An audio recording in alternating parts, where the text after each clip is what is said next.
Greetings, humans. You have entered the Command Zone, your destination for all aspects of Elder Dragon Highlander. Enjoy your stay.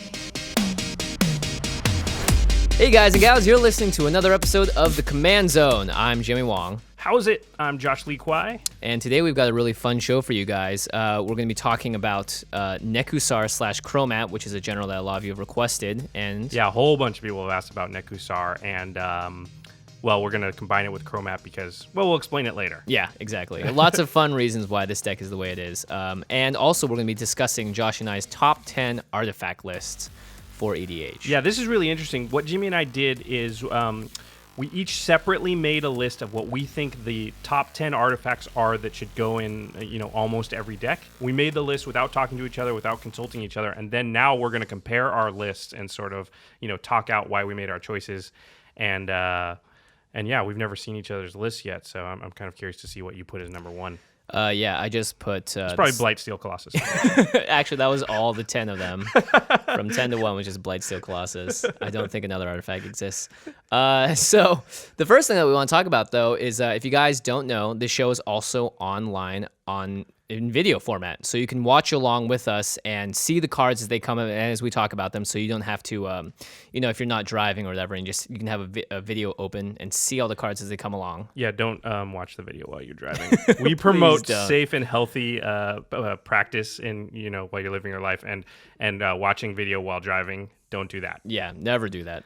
And so you can see all that stuff at rocketjump.com, which is where we host the podcast, along with our sister podcast, The Masters of Modern, which is hosted by our friend Alex Kessler, who's been on the show before. And it's basically a show that discusses Modern and the format of Modern, how it's changing, how it's, being affected by the new sets coming out and the meta of that. Yeah, I've really enjoyed that show more than I thought I would. Modern is pretty close to EDH in a lot of ways. Yeah. So, and a lot of things I've taken and applied to EDH, there's a lot of lessons learned. And the other host is a guy named Glenn Jones, who has a lot of Magic experience, competitive Magic experience. And the way that those guys think about the game competitively can really up your game. They give you some good level up moments. Yeah. Every time I talk to them, I always learn something new, or at least I always have a question that I'm like, oh, they can answer this for me, because I don't really know who else to ask this very specific Magic question about competitive play to. Well, and also we're looking at some pretty cool stuff right here. What do we got here? I got this Garrick Wildspeaker. It's kind of like it's by Funko. It's like a bobblehead doll thing. Mini cute version of Garrick. Magic. Yeah, it's the line of Planeswalkers that Funko Pop has made, which we received very graciously from the heads of social over at WotC, Wizards of the Coast. So thank you, Sean and Allison, for hooking us up. And as a result, we're going to hook you guys up too. Get ready to win some awesome prizes. Yeah, I want to sing a theme song or something there. I liked the start of your theme song. No, Pop Magic. I don't know how it goes after that. So if you guys follow us on Twitter at CommandCast and at Josh Lee Kwai and at JF Wong, we'll be announcing when we're giving away stuff. And we've got a good amount of stuff to give away. Yeah, so. We've got some booster packs, playmats. Yeah, we've got some cool stuff. So yeah, follow us on Twitter over the next couple of weeks. We're going to be tweeting out some stuff for a chance to win awesome prizes. The awesomest prizes.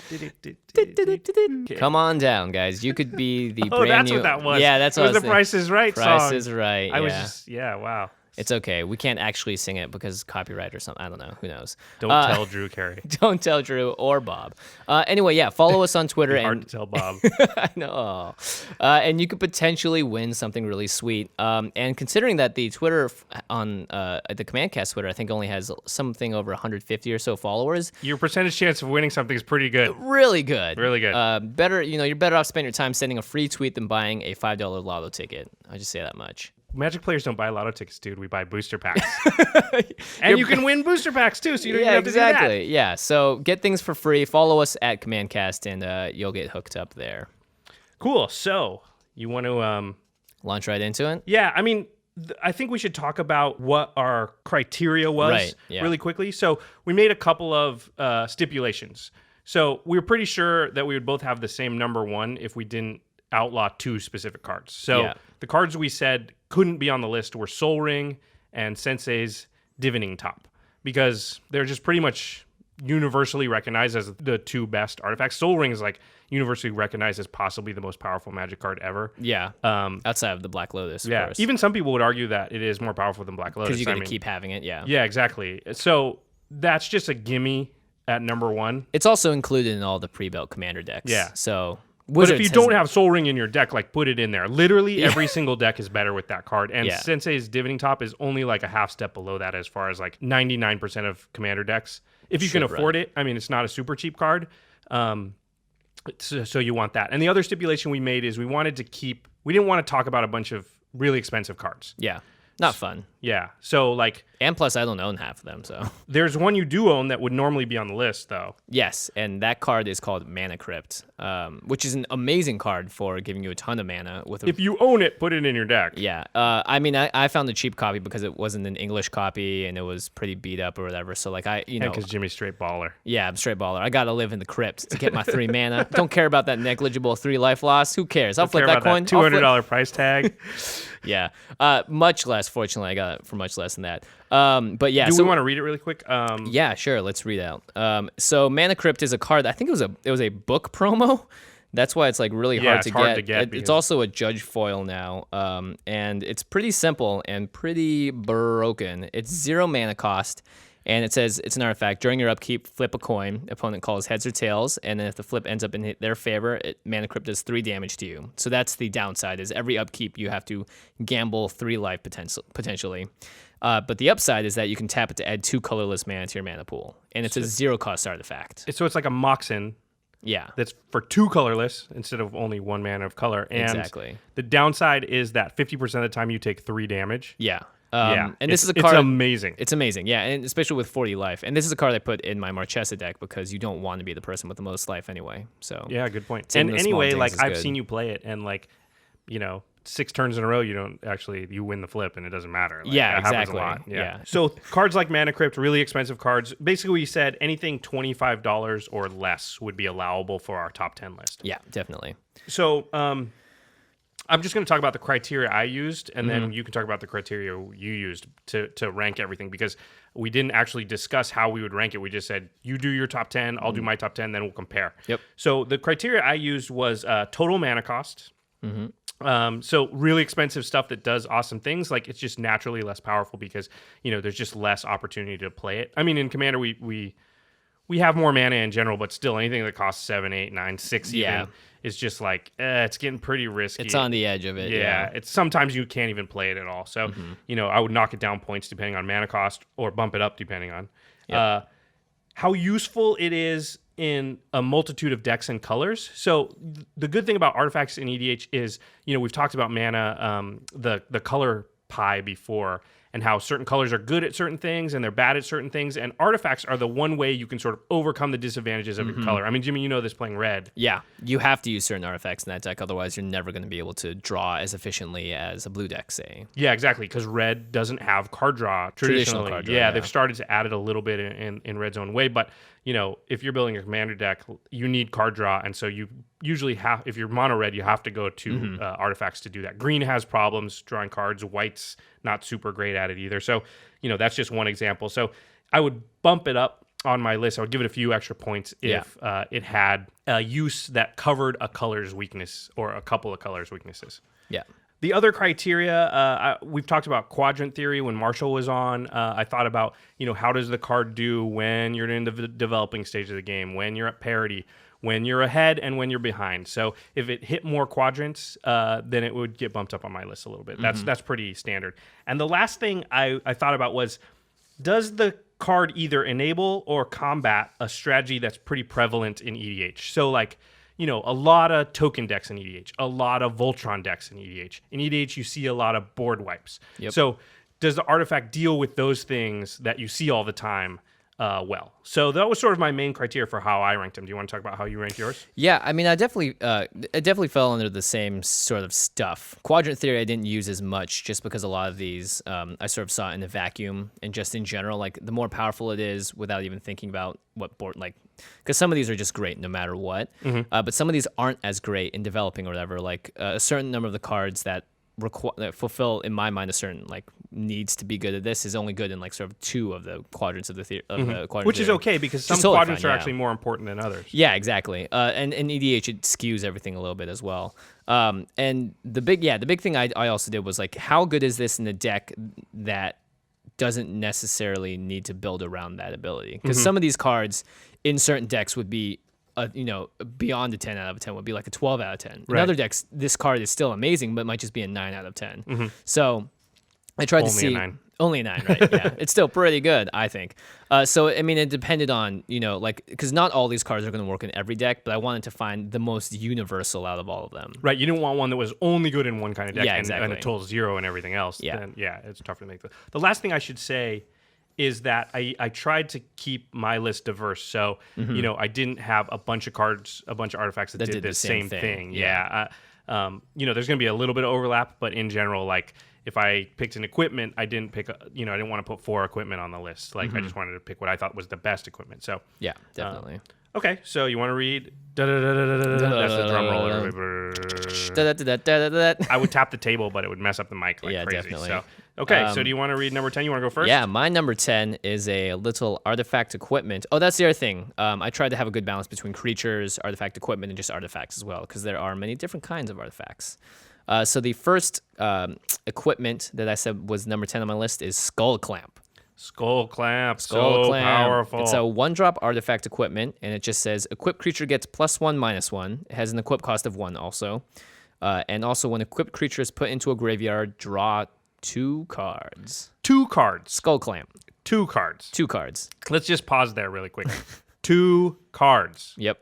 That's what makes it crazy. I think if it was 1 card, it wouldn't be so broken. No, definitely not. 2 cards is out of control, especially because one of the biggest kinds of decks you'll see in EDH pretty often is like a token deck. Yep. And tokens are 1/1s. So you do what I like to call just clamping, where during your first or second main phase, you just equip it to one of your tokens that you have like 1,000 of. He dies, you draw 2 cards. Pay another mana, equip it to another token. Yeah, it's 1 mana to equip, so you just bounce it from creature to creature. They die because they're 1/1s. Yeah, because you it's draw plus like 1 7 minus 1. 7. So yeah, You turns can them only in. draw an even number of cards with Skull Clamp, so it's not 7, Josh. Good. It's 14, twice the number. You clamp 7 people to draw 14 cards. Right, that's what I meant. Totally. Yeah, and this has saved my butt in a number of circumstances where it's like, okay, well, all of a sudden someone to my right has done something and it requires that I get an answer. I don't have a tutor in hand, so it looks like some of my tokens are just gonna have to go. Yeah, and but if you're going to lose otherwise, so what? Yeah, exactly. And you're clamping for 1 mana for 2 cards, essentially, is how I see it. So it's like, it's this card that has extreme diverse uses, and you're almost always going to have a target for it. Even if you don't have a creature that only has 1 toughness, if you have a sacrifice outlet out, then you can put it on that and use your sack outlet. Yeah. There's a million ways to do it. Also, it makes people not want to attack you. They don't want to kill the thing with it. Like, it's not to mention, you can super usually useful. generate more mana by sacking whatever it is you're killing, so you can do this on an infinite loop as long as you have the creatures to put this onto. Yep.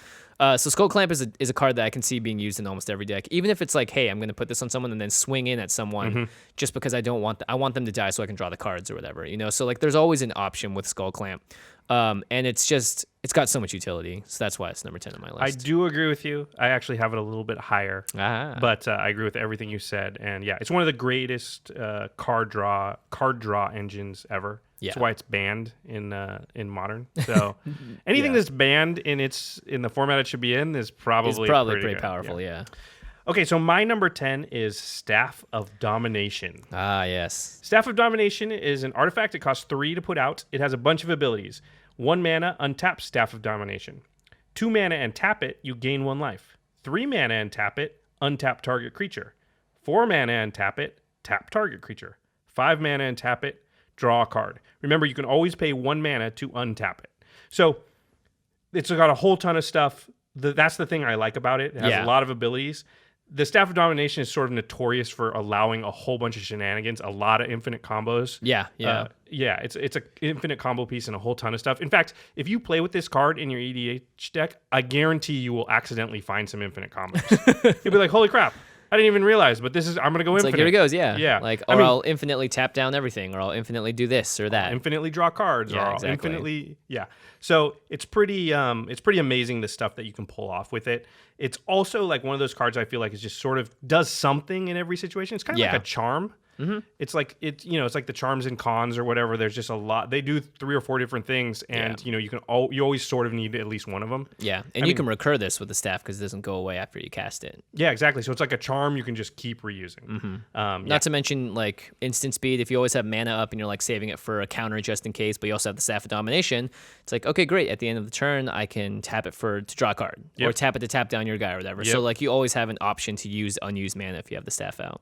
Exactly. This card is great. I should probably put this in more of my decks, to be honest. It's got so much utility. Yeah, try it out. Everybody out there, like try it out. Even if you're not sure, like put it in your deck. You're definitely going to be using the latter 3 of the abilities. The 2 tap to gain 1 life is a little marginal. It's amazing how often you use tap target creature. Just like, oh, I don't want that thing attacking me. I'm just going to tap it. Like, yeah, exactly. It's pretty amazing how often that happens. And then it's amazing how often you're untapping one of your creatures. It makes you scary to attack because you have your biggest creature, you attacked with it, but they can't actually crack at you because you're going to untap your creature and block. Yeah. And if then when they don't attack you, then you go, sweet, now I'll just draw a card. Like, there's with a card like Kiki Jiki, like untapping Kiki Jiki is just like, get ready for mayhem. Get ready for exactly. That's one of those things where if you have Kiki in the staff, there's a good chance you're going infinite pretty soon. I think you only need one more thing to make Kiki it go by infinite. himself is a good chance you're going infinite. Yeah, actually. Kiki and there's another equipment called Thornbite Staff that essentially is an infinite combo maker as well. Okay, that was number 10. Nice. Okay, number 9 for me is the ever valuable Gilded Lotus. Oh, yes. Which is also a mainstay in almost every single one of my commander decks. The only one that is not in, I believe, is Animar. Because he makes his own mana and value. Right, you don't need a bunch of mana. You don't need in another Animar mana because the whole reducer, point is to reduce the casting cost of everything. Yeah, unless you get board and also wipes. it's not a creature, so Yeah, you wouldn't exactly. want an Animar. But the Gilded Lotus, I think I own like 7 or 8 of them. Like, they go in basically every deck. But you're right, there's some fringe cases, but 95% of decks it's in. We should read it. Yeah, it's a 5-drop artifact, and I think it's the most expensive artifact I have on here as well. And you tap it to add 3 mana of any one color to your mana pool. So if you've ever had like a card that has a prohibitive casting cost of like 2 and 3 white or whatever, you can use the Gilded Lotus to like erase those worries essentially. It's an amazing card. It's fixing, it's ramp. It's got Lotus in the name, so you know it's going to be pretty good. That's pretty true, actually. Yeah, if it has Lotus in the name, it's probably awesome. Yeah, same with like if it has Phyrexian in the name, chances are it's going to be a pretty strong card. Gilded Lotus, I think it explains itself pretty easily. You just add more mana. You kind of sometimes have to waste a turn playing it, but the next turn and just every turn after that, the added, ramp that you get as opposed to everyone else, you get 3 extra mana off of this artifact, and it's pretty strong. And it's colorless. So. And in a multiplayer game, it's not super threatening. I mean, if you have a really advanced play group, they might like eyeball mana ramp and know that that's like a big deal and come after the people who are ramping. But a lot of people will be like, oh, he doesn't have anything threatening on the table. It's just a mana producer. So half the time when I see it come out, I'm like, man, I wish I had my Gilded Lotus right now. Half the time. I think that every single time. Yeah. Okay, so my number 9 is it's Ashnod's Altar or Phyrexian Altar. I sort of combined the two. They're basically the same. They're artifacts. They come out and you can sacrifice a creature. And for Ashnod's Altar, you get for every creature you sack, you get 2 colorless mana. And for Phyrexian Altar, for every creature you sack, you get 1 mana of any color. Nice. So I really like these cards for 2 reasons. One is its ramp, like we just talked about. 2 is sack outlets are just something commander decks need more of in general. Yep. There's all these times when like they're going to take your commander, they're going to tuck it into your deck, or they're just going to do shenanigans that you don't want them to do, and you can prevent it by just sacking your own creature. Yeah. You can stop effects that cards have. Like some cards say like kill a creature and do X damage, do 5 damage to you or whatever. Right. If the creature got sacked first, then they didn't actually kill the creature, then you don't take the 5 damage. Yeah, there's no legal target for the spell. Or they are gonna insurrection and take your stuff and kill you with it. Well, I'll sack my stuff and I'll turn it into mana. Or they're gonna control magic your thing. Well, I'll sack it first. Yeah. All kinds of reasons that you want to sack outlet. Plus, there's a lot of games when you have these cards out, you find all these places where it's like, holy crap, I only need 2 more mana. I can kill everybody. Yeah. Well, I don't need that grizzly bear. Well, don't play grizzly bear in your EDH deck. But I don't need that. This 3/2 creature that was useful for me on turn 3. Yeah. It's turn 12, and I don't need that guy. He's not doing anything. So if I can turn him into 2 colorless mana, and that just gives me enough to cast my combo piece and win the game. Yeah, it's amazing. I mean, if you've played EDH a lot, when you don't have the altars out, you're looking around and you're just going, man, I just need 2 mana and I can do this cool thing. Yeah, exactly. Or if you're like trying to cast an Eldrazi from your hand, it's like Yeah. I got the Ashnod's Altar and 3 other creatures. Oh, I just got half the way there to Yep. dropping this huge bomb, and I probably have the other half the mana by itself or whatever. Yeah, very, very true. Yeah. So. In token decks, I think the altars really shine Oh, yeah. because you can just create so much mana. Yeah, if you have like Earthcraft out Yeah. and, and an altar and token deck, it's like, all your tokens are also worth 3 mana. Yeah. I mean, yeah, you got a good chance of winning. I like your chances in that game if that happens. As long as you have and a skull clamp, so you can Oh, man. either choose to sacrifice your creatures with a clamp. Yeah, that's what I was saying. The combos, so you can clamp someone. You clamp one, sacrifice another for the mana 2 to mana, equip yeah. the clamp and do it and again. then if you have if you have the your number 10 up there, then you can untap Kikijiki to make some more goblins true. to That's clamp true. away at. So lots of good times there. Oh, altars. Oh, altars. It's funny because my number 8 were the Phyrexian altar and Ashnod's altar. Oh, all right. So you Yeah, had a look at little that. higher than me. Yeah. Well, my number 8 was Skull Clamp. Oh, okay. So- Perfect. Well, we could just switch places Okay. because they work really well tangentially with each other. That's so. true. Yeah, I really love the altars though. This is this card that not every deck will run, but chances of you running at least one of the two is pretty high. I think. It's always a good option to be able to sack stuff. Yeah, I think there's There's so many there's probably a threat lot of effects. decks out there where you're thinking, oh, I don't need that. Yeah. But it's amazing how often it does come up in a game where it just the ability to sack something for no effect at all Yeah. is actually an advantage. Yeah. And then the fact that you can get an effect out of it sometimes is what sort of pushes it into the realm of like Yeah. really useful. So And if you're like playing blue or a color that has a lot of stuff they do on other people's turns, then this increases in value because now with Phyrexian Altar you can get that extra 2 blue mana to cast, a counter spell or whatever you need to do. yeah, really good point. Really good point. Yeah. Okay, moving on to number 7. All right. I have this. This is a new card. Yeah? Newish. Not Newish. from Cons, but from M15. Oh, I know what it is then. I have the Soul of New Phyrexia. Yeah, Phyrexia makes its second appearance on the top 10 list. So, the Soul of New Phyrexia is a 6/6 artifact for 6, and it has an ability. You pay 5 colorless, and it makes all your creatures indestructible. And you can also do the thing that all the souls can do, which is you can exile it from your graveyard and make all your creatures indestructible. I should say it's indestructible until end of turn. End of turn, yeah. Yeah. Oh, it also has trample. Oh, it also has trample. I always forget that part because I'm never thinking of like it as a beater, but it is. Yeah. That's one of the reasons it's really good. Yeah, if it literally just was a 6-drop regular artifact with those same abilities, it would still make this list. Yeah, it would be fine. I It think. wouldn't be as, I Yeah. mean, this has a little additional, like, now you can actually use it to beat down on people if it comes to it, But really, I'm including on the list because there are so many board wipes and wraths in EDH. And like all the creature strategies, they need ways to protect themselves from board wipes and from wraths. And, the Soul of New Phyrexia is a great way to do it. Because even if you have to discard it or put it in your graveyard, it still works. Yeah, you still get that extra Yeah. use. And in the instance where you don't need it to protect you from a board wipe, it just hits them in the face for 6. Yeah. So... It's an amazing card. I think it's got so much potential in EDH decks. You always need that protection. Plus, for 5 mana, it's pretty inconsequential. If you know a board wipe's coming and you're playing red and you're like, well, I can't counter it, but I can Soul of New Phyrexia it. It's like you've got an Avacyn on a stick for much less of the price as well. Yeah, and it doesn't work in every deck because some decks don't play a lot of creatures and they don't care as much about board wipes. But the ones that do play creatures, they need to keep their creatures on the board very badly. Yeah, exactly. And so, I mean, everybody loves creatures, right? Yeah, when M15 came out, I went and bought 4 copies immediately and put them into every deck that was like, well, this has died to board wipes before and it screwed me over. Soul of New Phyrexia. Soul of New Phyrexia. Soul of New Phyrexia. Yep, It's smart. also great. It's a 6-drop mana, so that means you can search it out with certain cards. I forget, Fabricate, I think, is the one you can grab with it. It's find a creature or find an artifact. We'll go find it, which is yeah, good. exactly. Yeah, so that's also very nice. Plus, if like you find that you need to discard the card from your hand, like toss that in the bin. Yeah, because it's still useful. It's still You can useful. You can still use Sometimes it you once. actually would want to do that, just because it'll actually be cheaper than paying its mana cost and then using it. activating it. Yeah. Yeah. So there's a lot of cards that have additional benefits from being in your graveyard, like Wonder or Anger and those guys. So those are, I mean, they're all like when they have that extra utility and you're able to use them in more ways than one. I mean, that's why your Staff of Domination is so powerful, is because there's so many things you can do with it. That's why I like it a lot. My number 7 was the Cauldron of Souls. And this is actually a card that you introduced me to. Well, it's funny because that was the other card I was considering for this slot of protect Right. my stuff from board wipes. Right. I actually got Soul of New Phyrexia on here as well. And the reason is because I think Cauldron of Souls fulfills two different things, which is, okay, so it's a 5-drop artifact to start things off.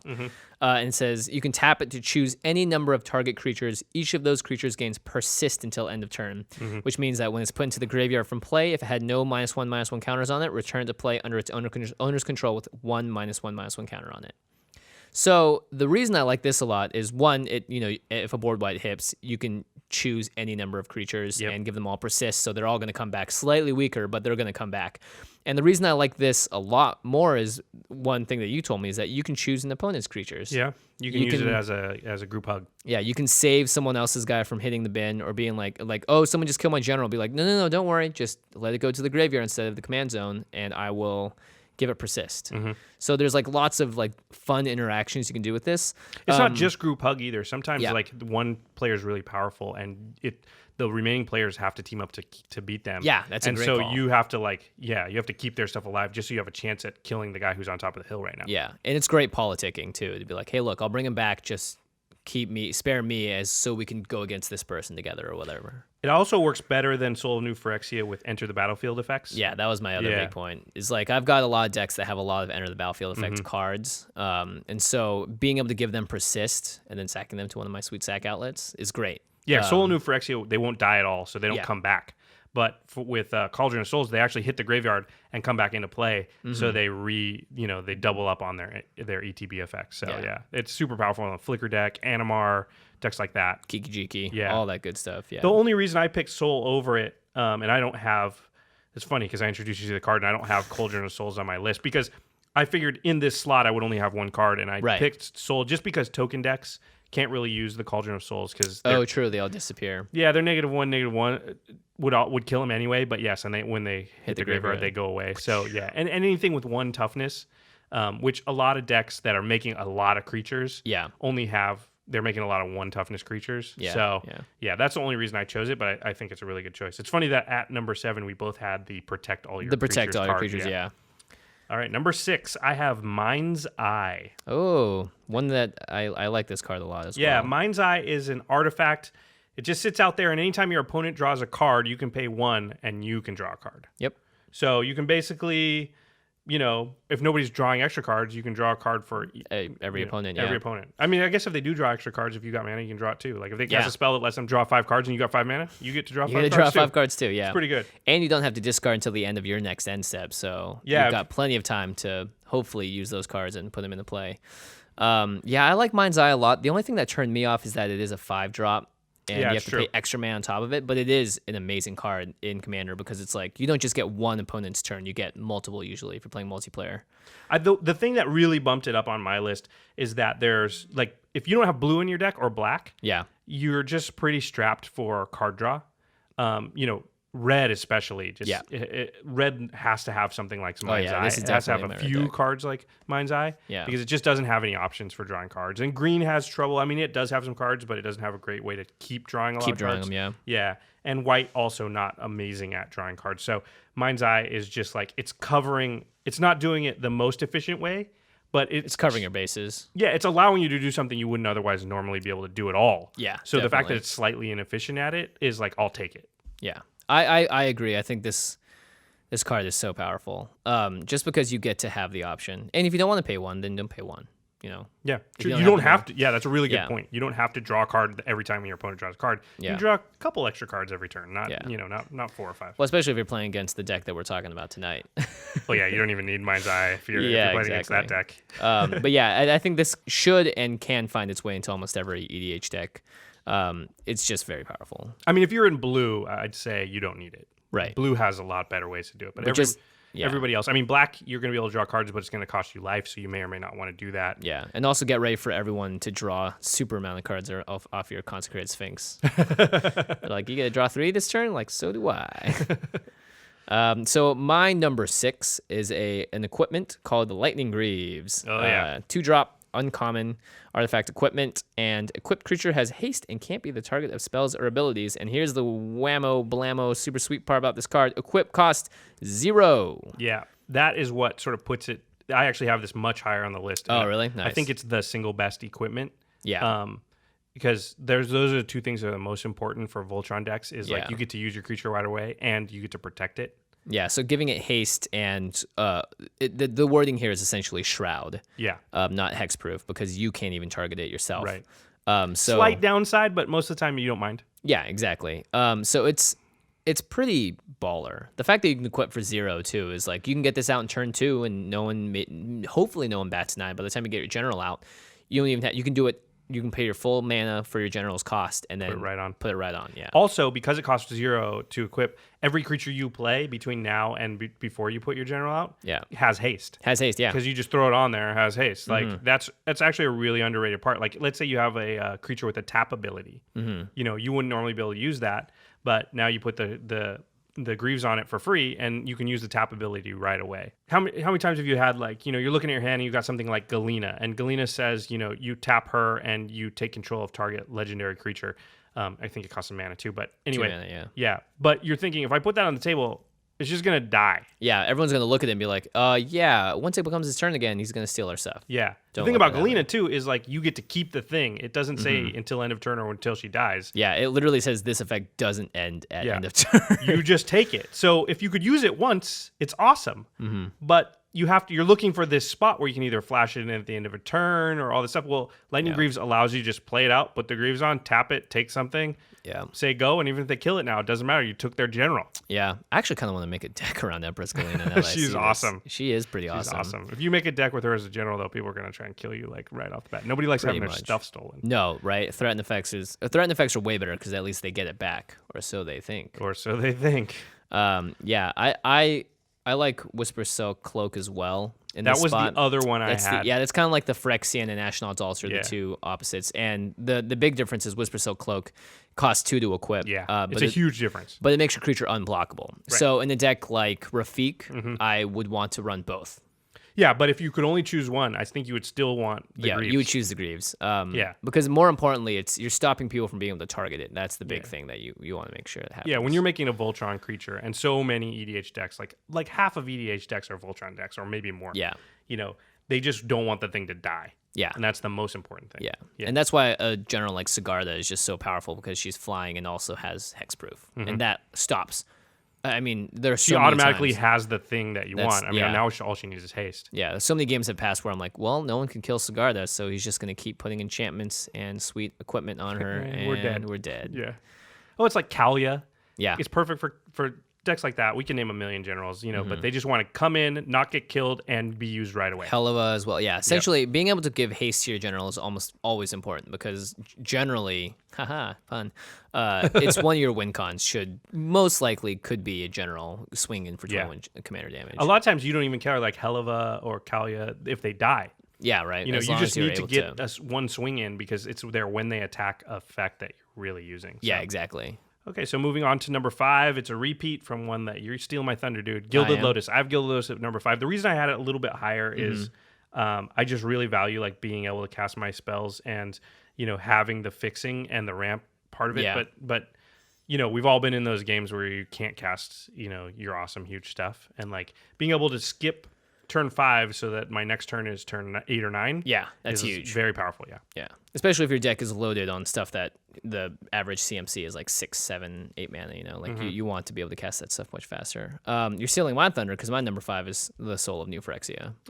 and I put it in there because I think it does different enough stuff from the Cauldron of Souls that it is, because you can activate from a graveyard and it's only permanents you control. I like the Cauldron just because there's so much more politicking involved. And That's can true. really You mess can't with use Soul New shenanigans. Phyrexia on other people's stuff. Yeah, Yeah. unless they steal But you it. did have it above Cauldron, so you do think it's more powerful. I do, because I think ultimately you're going to use Cauldron of Souls on your stuff more than anything else. And Soul lets you do that without having to worry about the -1/-1 counters for tokens or whatever. And also, Soul of New Phyrexia protects all permanents. Correct. Actually, yeah, we didn't talk about that, but it gets around Armageddon. It gets around, you know, there's plenty of stuff that's going to kill all your artifacts, Shatterstorm type stuff, kill your enchantments. Yeah, no, that's a really good point. So it's got universal just protects protection. all your stuff. So, yeah. Number 4. Number 4. We're charging through this list. I like it. Maybe this won't be a 3-hour long episode. Yeah, hopefully not. Maybe you guys will be able to listen to this in 2 car rides instead of 8. 8 car rides? It took me that long to get through Marshall and Brian's set review for Oh, cons. jeez, yeah. Well, that was 6 hours long. Yeah. Okay, so my number 4, I have. This is a card that it's funny because I use Cauldron of Souls and you don't, and you use Scroll Rack, and I really haven't that much. Oh, really? But Scroll Rack I have at number 4. Yeah. So it's a 2-cost artifact. You pay 1 and tap it, and you can exile any number of cards from your hand face down, and then you draw that many cards basically, and then you put the face down cards onto your library in what order you want, right? Yep. So I mean, this is a super powerful effect. It's very much like Sensei's Divining Top. Yeah. It's card selection and card draw. Yeah. Because you're setting up your future draws, you're drawing new cards. You don't have to take your whole hand. You can just take a couple. Yeah. You know, or you could take your whole hand and draw like 8 cards or 9 Yeah. or how many cards you have in your hand at that point. you'd be like, I don't have land. I'm just going to draw 8 cards, and I'll just stack the top of my deck, and I can always do this again next turn. Yeah, exactly. And redraw all those cards if I want to. So it's really, really powerful. I think there's hardly a deck out there that wouldn't be better with this card in it. Yeah. I mean, just the fact that you can tap it as soon as it comes for 3 mana, you get to essentially, if you want to, recycle your entire hand for the top of your deck. Yep. And it's great because you can also put exactly what you want in the order you want, or in a lot of cases, sometimes you just don't want half the cards in your hand because Right. it doesn't fit the whoever you're playing against. So you can play a card that like a fetch land will shuffle your entire library.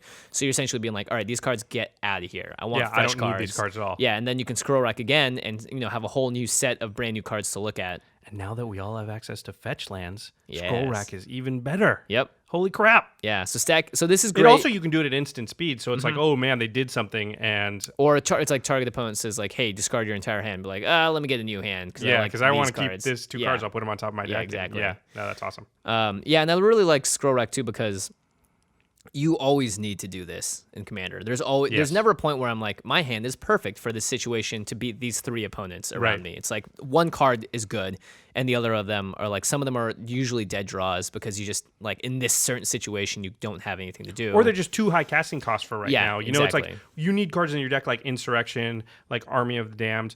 Those are 9 and 10 casting cost stuff. They have huge effects, and you need them at some point in the game, but you don't want them on turn 4. Yeah. So what do you get to do? I'll just put those a little bit into the deck. I'm not going to put them on the bottom because I will need them later. Yeah. I'll just put them 4 or 5 cards down, and then, when the time comes that I can actually cast it, then Yeah. I'll draw it.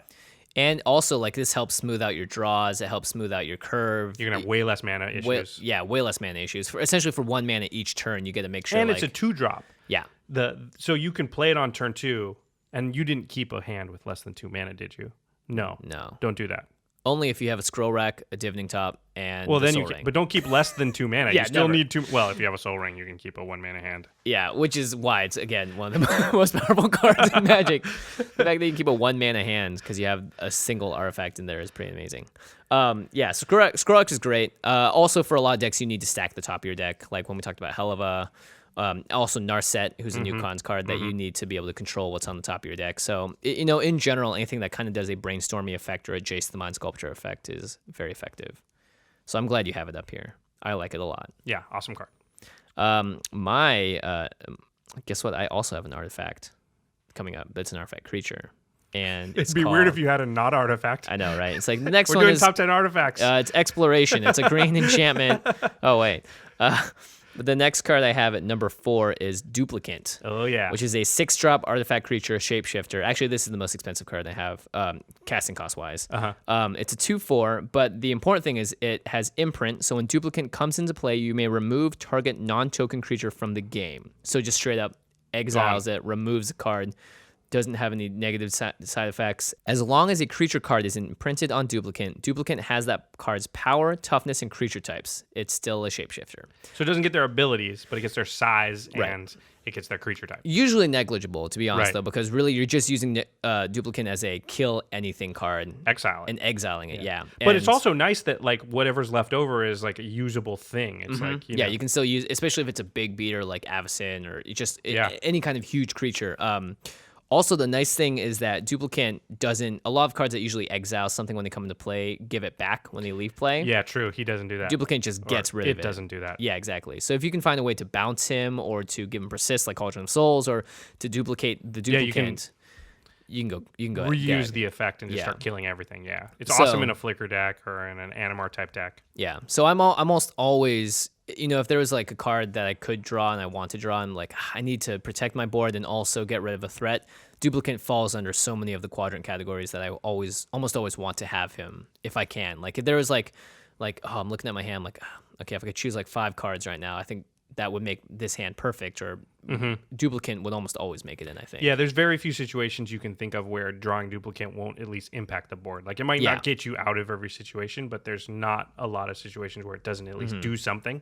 And there's very few cards really in Magic where in every situation it's useful. Yeah. Yeah. Yeah. So, yeah, I like that pick. I actually have duplicate under my honorable mention section, which we'll talk about later.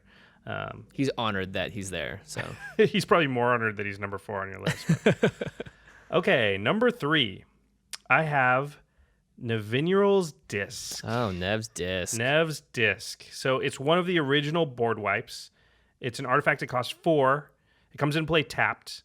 And then you can play 1 mana, and it destroys all artifacts, enchantments, and creatures. So it destroys itself also. Yeah, so you have to wait till your next turn to use it unless you have a card that can untap it. Correct. So it's going to sit there on the board. That will have 1 rotation of the table to try and kill it. And then you've got the nuke button, and you've got both keys. Very often, though, people don't. Yeah. I mean, usually if one person is so far ahead that everyone's terrified of them, they'll see the Nev's Disc and be like, cool, I'll just spend this turn untapping my mana and saying go. Yeah, people aren't going to play stuff. It does weird things to the game.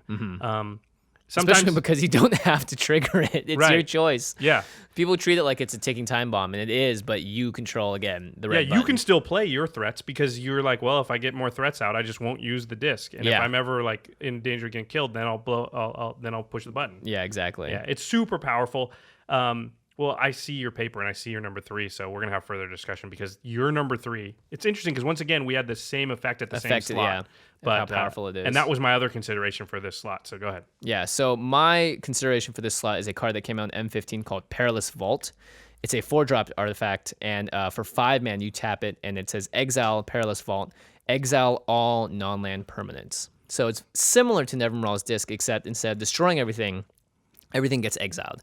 The big difference is here is that Perilous Vault comes into play not tapped, and if you have 9 mana total, you should be able to You can just blow it off right away. Blow it off right away, yeah. Also, it exiles. Yeah. So this does all non-land permanents. All non-land permanents. Nev's Disc notably does not get rid of planeswalkers. Yep. So the Vault would. Yeah. Yeah, I had a big conundrum. I had a dilemma in my head. I was like, Perilous Vault, Nev's Disc, Perilous Vault. And I'm Nev's thinking, Disc. now that I'm looking at it, I could almost switch out the two as well, because I think it was coin flip which one I was going to go with, and I ended up going with Nev's Disc. And the only reason I could come up with was because, one of the downsides of board wipes is that you wipe the board, but it usually costs so much mana to do that, then everybody else gets to play their stuff out. You have no recovery from it. Exactly. Right. But Nev's Disc only costs 1.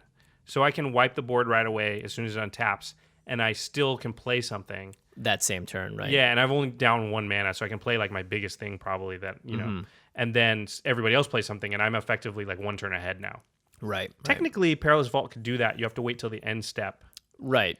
But at that point, you're still leaving up 5 mana when you could have done it immediately. But it's true. Like, if you do it, if you pop off a 9 mana board wipe, usually you're not going to have much mana to recover and play something as well on top of that. Right. If you're so late in the game, then maybe. But even then, everybody else is going to be able to play 2 or 3 huge things. Yeah, exactly. But it does exile. That's a big thing. Yeah, exactly. So it gets around cards like Soul of New Phyrexia and Avacyn. Cauldron of Souls, Avacyn. Yeah. So it has, both of them have their ups and downs. I think exiling stuff is nice unless your deck specifically has graveyard shenanigans. Right. But then I was thinking, it's like, well, then what if someone else's deck has graveyard shenanigans and yours doesn't? Yep. In which case, Nev's Disc may help them more than you want it to, or whatever. True. So I think bottom line is if you're in a color that doesn't have its own board wipes, like green and red, notably don't have this type of effect, or black. Even they have different kinds. They have of board Damnation wipes, and Toxic but like Deluge, those are hard and a couple. to get by. Yeah, true, and some are expensive. So you're going to want both of these. Yeah.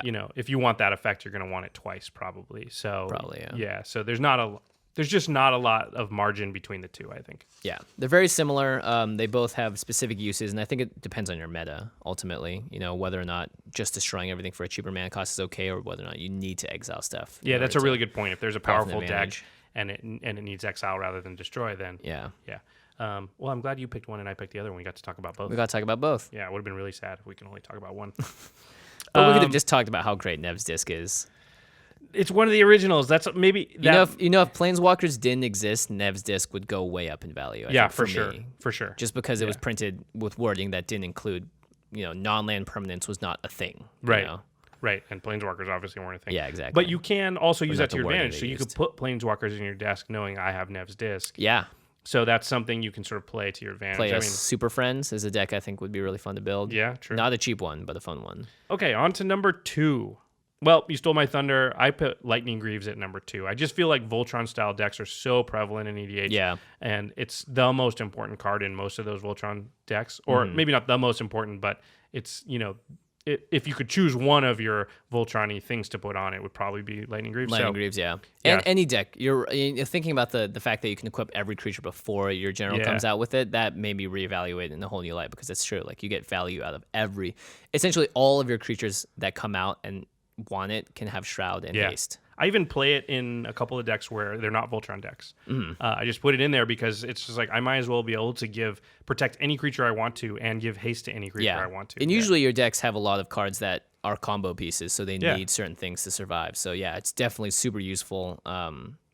It also just turns people off from going at you if they're like, well, I don't want to waste a spell trying to kill something. If there's another threat on the board that I want to get rid of more and don't need to deal with this artifact equipment that's in the way. So what's your number 2? You stole my thunder. It's Scroll Rack. Oh yeah, Scroll Rack. And I like Scroll Rack because I think it's dependent on the decks I have. So I have a Kiki Jiki deck, which needs card draw. Or It's red. It's red, yeah. And I also have a Marchesa deck, which needs to at least be able to go through the top of your deck to get the right cards out because it's a very combo heavy deck. Yeah, it's super strong. It's so strong that even in blue, which has a lot of card draw, I would still say Scroll Rack needs to be on almost every deck. Yeah. Counting blue because it's just card selection and card draw on one card, and it's very cheap. Yeah. You lose basically nothing. I mean, the only time Scroll Rack's bad is when you don't have very many cards in your hand.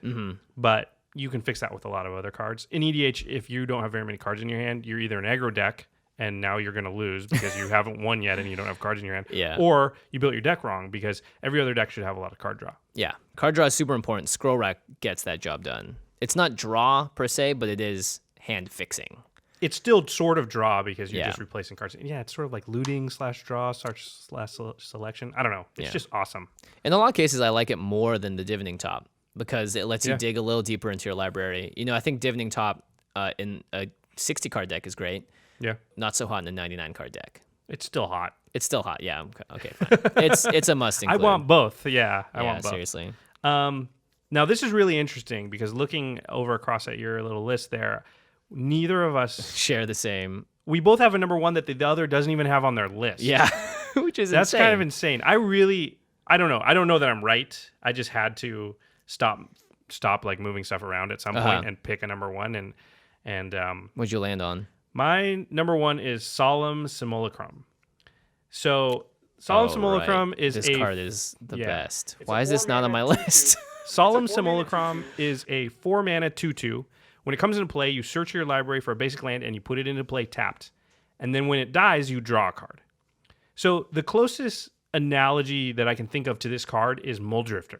Yeah. I feel like it's the Muldrifter of artifacts. You get a land when it comes in, you draw a card when it dies. Yeah. It's super, super value. It's 4 mana, it's pretty cheap. Yeah, it's not part of a big combo piece. I mean, you can flicker it, you can bounce it back to your hand, you can reoccur it from your graveyard. Ugh. Yeah. So much value. Yeah, because exactly. So you can do all kinds of things to get more value out of it, but you don't even have to. Yeah. And this is a card that it doesn't win you the game, but it just is so efficient at what it does that it always just incrementally advances you. Yeah. Yeah, and I just love cards like this. I mean, Muldrifter is probably my favorite card of all time, besides Counterspell. And this is the closest artifacts get to Muldrifter. That's why I was like, you know what? I just got to put it at number 1. Yeah, it's funny I didn't even include it in my list seeing as it's in like 3 of my decks. So clearly I find it very valuable. He's great in Animar. He's great in Kiki Jiki. He just has tons of places where you want to use him because I feel like he's great in all the sectors. He's amazing when you're setting up. He's good at parity. Yeah, he's not the best at parity, but he's also great when you're behind and you need to get more mana. Yeah, behind is the one place where he's not amazing. He doesn't shine, yeah. But at least he's a body. And so if you're behind and the behind that you are is like, I have to just block something, he's fine. And he'll draw you a card because of it. And also, if you have a sack out, like we said, then you can use him to draw another card and cycle through. And when you're winning, you just need anything, and he's fine. Yeah. I also think this is one of the cards that was based off of one of the people that won Worlds or whatever. Yeah, this is one of the invitational cards. Yeah. I So forget. him and Snapcaster Mage and a couple of other cards. Dark Confidant, Meddling Mage, a lot of powerful cards. Yeah. Shadow Mage Infiltrator. For your, that was the first one, right? For John Finkel, yeah. Yeah. So Solemn Simulacrum he's amazing. I you know what, I agree with him at number 1 for you. But I don't agree with number 1 for me, because my number 1 is Chromatic Lantern. Chromatic Lantern. I'm really surprised you chose this one as number 1, actually. This card has... And I'm really surprised I don't have it on my list. I know, right? Because I love playing a million colors. Yeah. Like, every time we draft or do anything, I'm trying to play as many colors as possible. I'm super mana greedy. Yeah. And this card makes your dreams come true. It's a 3-drop artifact, and it just says lands you control have tap it to add 1 mana of any color to your mana pool, and the Lantern also taps to add 1 mana of any color to your mana pool. So it totally fixes you. Like, it all fixes your you mana... completely. It basically makes all your spells cost colorless. Yeah. Which is great, because there have been so many times in Commander games where I'm like, if you just don't draw the right kind of lands, or if you don't have you just get flooded by one specific kind of land. The Chromatic Lantern fixes all of that, and will fix all that for the rest of time, because it's not basic lands, it's just lands you control. So that means it turns cards like Maze of Ith into a mana producer. Yeah. And other cards that don't necessarily produce lands. Like, you can even make like Strip Mine. Strip Mine, yeah. No, Strip Mine makes colorless. It does make colorless, but it turns colorless into any color, yeah.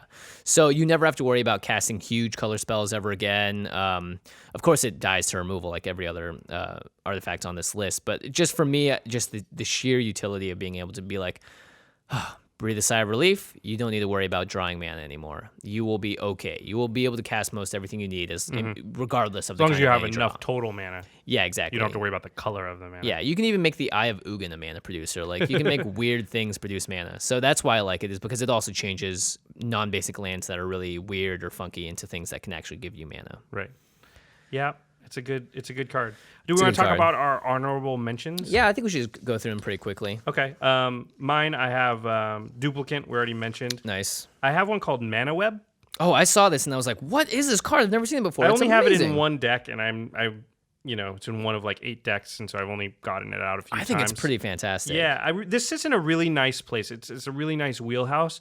What it does, I should say, is it's an artifact. It's a 3-drop, and whenever an opponent taps a land for mana, they have to tap all other lands they control that produce any mana of that color. Yeah. So if they tap a mountain, they'll also have to tap their bad lands and their shock land that produces red, and anything else that, if they have something, a 5-color land like a mana confluence, they'll have to tap that too. And notably, they cannot tap those lands for mana. They don't, because they become tapped, they don't actually tap for mana. They could tap them in response to get mana out of it. Yeah, exactly. So but they're getting tapped no matter what. Yes. But it doesn't actually, that's what I like about it. It doesn't actually destroy them in the way of like, hey, you don't have any mana you can use now. They just have to, when they cast something, they sort of have to cast it all at once. Yeah. So they can't do like combat tricks. It's hard for them to do instants, because anytime they tap blue, they have to tap all their blue. So it doesn't mean you can't cast anything. It just means it's hard to, you can't cast a blue spell during your turn and then your opponent's turn. Yeah. You have to choose one or the other. And so people don't get as mad because you're not just totally putting the stop sign up. Yeah. But what happens is you're really hindering them and slowing them down, but it's sort of more subtle than that. Yeah, and people that like to cast multiple spells on other people's turns don't get that. Or if you're going to cast something before combat and after combat, it makes it tough to do those things. Yeah. It sort of makes all their moves more transparent, easier to see coming. It affects colorless mana too. Yeah. Which is pretty funny. Yeah. It's amazing when you get the card out, how it seems pretty innocuous, and then you watch how people have to play with it, and then you're like, holy crap, it's really slowing them down. Yeah. But they don't get as mad about it because it doesn't feel like I can't do anything. Right. But but here's why it's great. It's because it lets you do as much as you want. It doesn't affect you. Yeah. It's only opponents. One of the cards that made my honorable mentions was Mimic Vat, which is a 3-drop artifact, and it has Imprint as well, which is the same ability on Duplicant, except this says, whenever a non-token creature is put into a graveyard from the battlefield, you may exile that card. If you do, return each other card exile with Mimic Vat to its owner's graveyard. So You don't have to kill the thing. You don't have to kill a thing, and you can do this multiple times anytime something dies, but you only get to put one thing in the vat at a time. So it's not a permanent exile, but usually you can just do this to get rid of one thing for a long time. And the big ability is for 3 mana, and you tap the artifact, you can put a token onto the battlefield that's a copy of the exiled card. It gains haste, and then you exile it at the beginning of the next end step. So you get to have a copy of that you creature. Sort of imprint that creature onto it. Yeah, and the Mimic Vat tips over for 3 mana and spews out a hasty, weird, demon-y copy of it that disappears at the end of the turn. But then you can do it again next turn. Yep. And you can do it at instant speed to create a blocker. There's lots of utility for this. If you can untap it, you can do it twice. Also, a lot of cards don't want to be exiled. They want to go to the graveyard. So like Soul of New Phyrexia, you can be like, nope, that one's mine now. Yeah. So there's crazy stuff that can happen too. Like if you imprint like an Avacyn, then at instant speed, you can just make all your stuff indestructible. Yep. Yeah. So and not to mention, you can do it on your own stuff as well. So it's not just your opponent's. Yep. It's anything in any graveyard, right? Yeah. Any creature in any graveyard. Yeah. So it's definitely an annoying really strong card, card. but it's a very strong card. Yeah. Another one I had is, and it was on my top 10 list, and it was off, and it was on, and it was off, and it was on, and it was on, and literally like right before we hit record, I moved it again. Yeah. So it's Phyrexian Metamorph. The granddaddy of all clones until Clever Impersonator came around. It's true. It's one of the best clones ever printed. Up until a couple weeks ago, it might have been the best clone ever printed, but now it's just on the list. Yeah. I'll allow everyone else out there to debate if it's better than Clever Impersonator or not. But it costs 3 and a Phyrexian blue mana. So a Phyrexian blue mana means you can either play 1 blue or 2 life. Yep. And then it says, you may have Phyrexian Metamorph enter the battlefield as a copy of any artifact or creature on the battlefield, except it's an artifact in addition to its other types. Nice. So he can copy a Soul Ring. Copy a Soul Ring. You can copy a Gilded Lotus. You can copy any, for 3 mana and 2 life. You can copy any of the stuff on this list, like Lightning Greaves or Scroll Rack. I don't know why you'd want 2 Scroll Racks. That's stupid. Don't do that. But there's a lot of stuff if someone you might else want has 2 one. of. Yeah. Not to mention, like, you That's can true, copy somebody else's. Yeah. You can copy someone else's great artifact that they have on the board. So if someone gets a Soul Ring out and, like, you just need that mana, you can play a Phyrexian Metamorph for 3. And almost always I found myself paying the 2 life. You just pay the 2 life. It's out of 40, it's EDH. negligible. Yeah, exactly. Yeah. The only thing that sort of knocks this down is that in EDH, the blue still counts as blue, and it can't go like in regular constructed format where this is legal, so not standard. You can just put it in any deck because you can just pay say I'm going to pay the 2 life. I don't have any blue mana sources in my whole deck, but I can still play this card. Yeah. In EDH, the rules say you can't do it because it still counts as a blue card. So As long, your commander has to be in your commander's colors. yeah, so you couldn't play it in a deck that was mono black. Yeah, that's why it got knocked out of my top 10 because I think the best artifacts should be ones that can go into literally every deck. Yeah. And I did Google, like, can you play Phyrexian Metamorph? Because it has Phyrexian mana in EDH. You can't. Yeah, you can't. Yeah. The last card I had on mine is a fun card that you also introduced me to called Doubling Cube. Oh, yeah. No, James Bianca. James, yeah, that's right. James definitely uses Doubling Cube. It's a 2-drop artifact, and for 3, and you tap it, double the amount of each type of mana in your mana pool. So Barokin. as long as you're tapping at least 3 mana as long as you have 3 mana open, like you can make 6 mana. 4 is 8. 5 is 10. Simple math. You make a ton of mana. It's the most crazy ramp thing you could ever have. Yeah. Yeah. Because the word double is just unbelievably powerful. Yeah, it's awesome. There's hardly a deck. It could be in the top 10 very easily. There's Yeah. not very many decks that wouldn't just want to double their mana just to do more crazy broken stuff. Yeah, and it's not even like you get 1 colorless for each. You get to double the amount of each type of mana. So if you have 3 green and 2 blue, then you have 6 green and 4 blue. And Jimmy's good at math. yeah, Jimmy's the Asian. possibilities are endless. Let's multiply that by like 100. Now you have 600 green and 200 blue. James Bianca's getting chills right now. He's out there going. Because he will make that happen too, or he'll just say some what did he say? arbitrary He had number. like 15 million once. Yeah, and he actually did the math to calculate exactly how much it was, which is great. Yeah, I'd just be like, I have a lot. Yeah. Okay, I can do whatever I want. Should we mention cards that didn't make the cut Sure. really quickly? Yeah. I have Journeyer's Kite. Nice. It's 3 and tap it. You can go find a basic land from your library, put it in your hand, and shuffle your deck. So, and you can just do that every turn. Yeah. So it's just a way to sort of even out your draws. I mean, a lot of games where you don't get enough land just suck. So you know. I had the medallion cycle, so like ruby medallion, sapphire medallion. They just essentially, there's one for each color, and they make each of your spells of that color cost 1 colorless less. They're much better in monocolored decks. I would say you would pretty much only want to play them in a monocolored deck, but or then they're very heavily strong. one color. Yeah, exactly. They're very strong. They help make everything a little bit cheaper, so it's quite nice. One I liked was Crawl Space. It says no more than 2 creatures can attack each combat. So there's a lot of control-y type decks or Voltron decks that just don't want like 1,000 tokens coming at them. Yeah. So, it's a good sort of defensive card. Yeah. I also had Torpor Orb on there, which we've talked about, which is Hushing Griff, does the same thing. You play it, creatures entering the battlefield don't cause abilities to trigger. And the reason it didn't... Yeah, it pretty much hoses half of your deck, Josh. No, I hate that card. And the reason that it didn't make the decks is because oftentimes you will want your own creatures to cause abilities to trigger as well. So it's just very conditional. specific to a couple of different decks. Animar, Rune, decks with a lot of enter battlefield. Yeah, Flicker and stuff. I hate that card. There's also awesome. Birthing Pod, and I just... that really... There's probably a lot of people out there going, how did you guys not have Birthing Pod on the list? Right?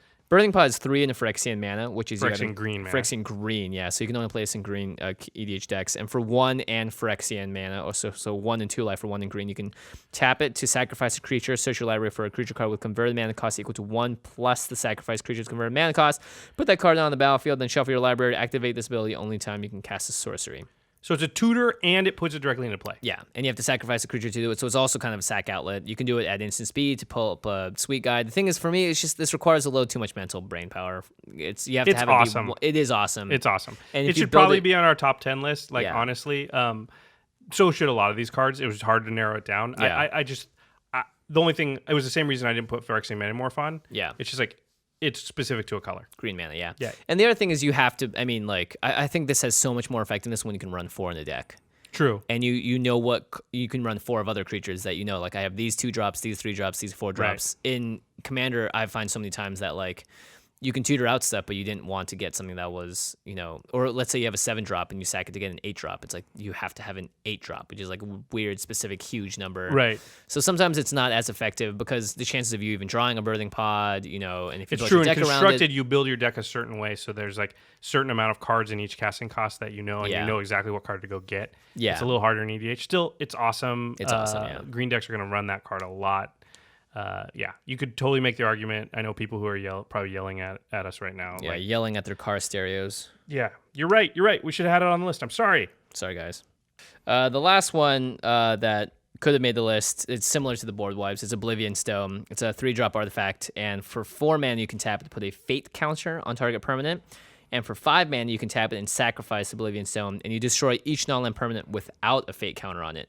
And then you remove all fate counters from all permanents. So you sort of pick a couple things to save. You pick a couple of things to save, yeah. Probably your stuff. Yeah, probably your stuff. It's a little dirtly. It takes a little bit of time. People know it's coming.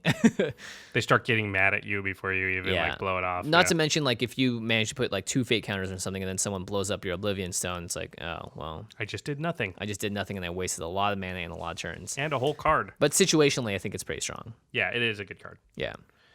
All right. I think that'll wrap up artifacts. You know what? There's going to be a whole bunch of discussion about this, which we love. And we'd love it if you took it to the comment section on Rocket Jump. Mm-hmm. Because, people are going to find this podcast, weeks, months, years after we've recorded it. And it'll be cool for them to be able to scroll down and see what other people think. Yeah. What your list is. Why don't you make your list of what you think the top 10 artifacts that belong in every deck. Mm-hmm. Same parameters. Nothing that's over $25.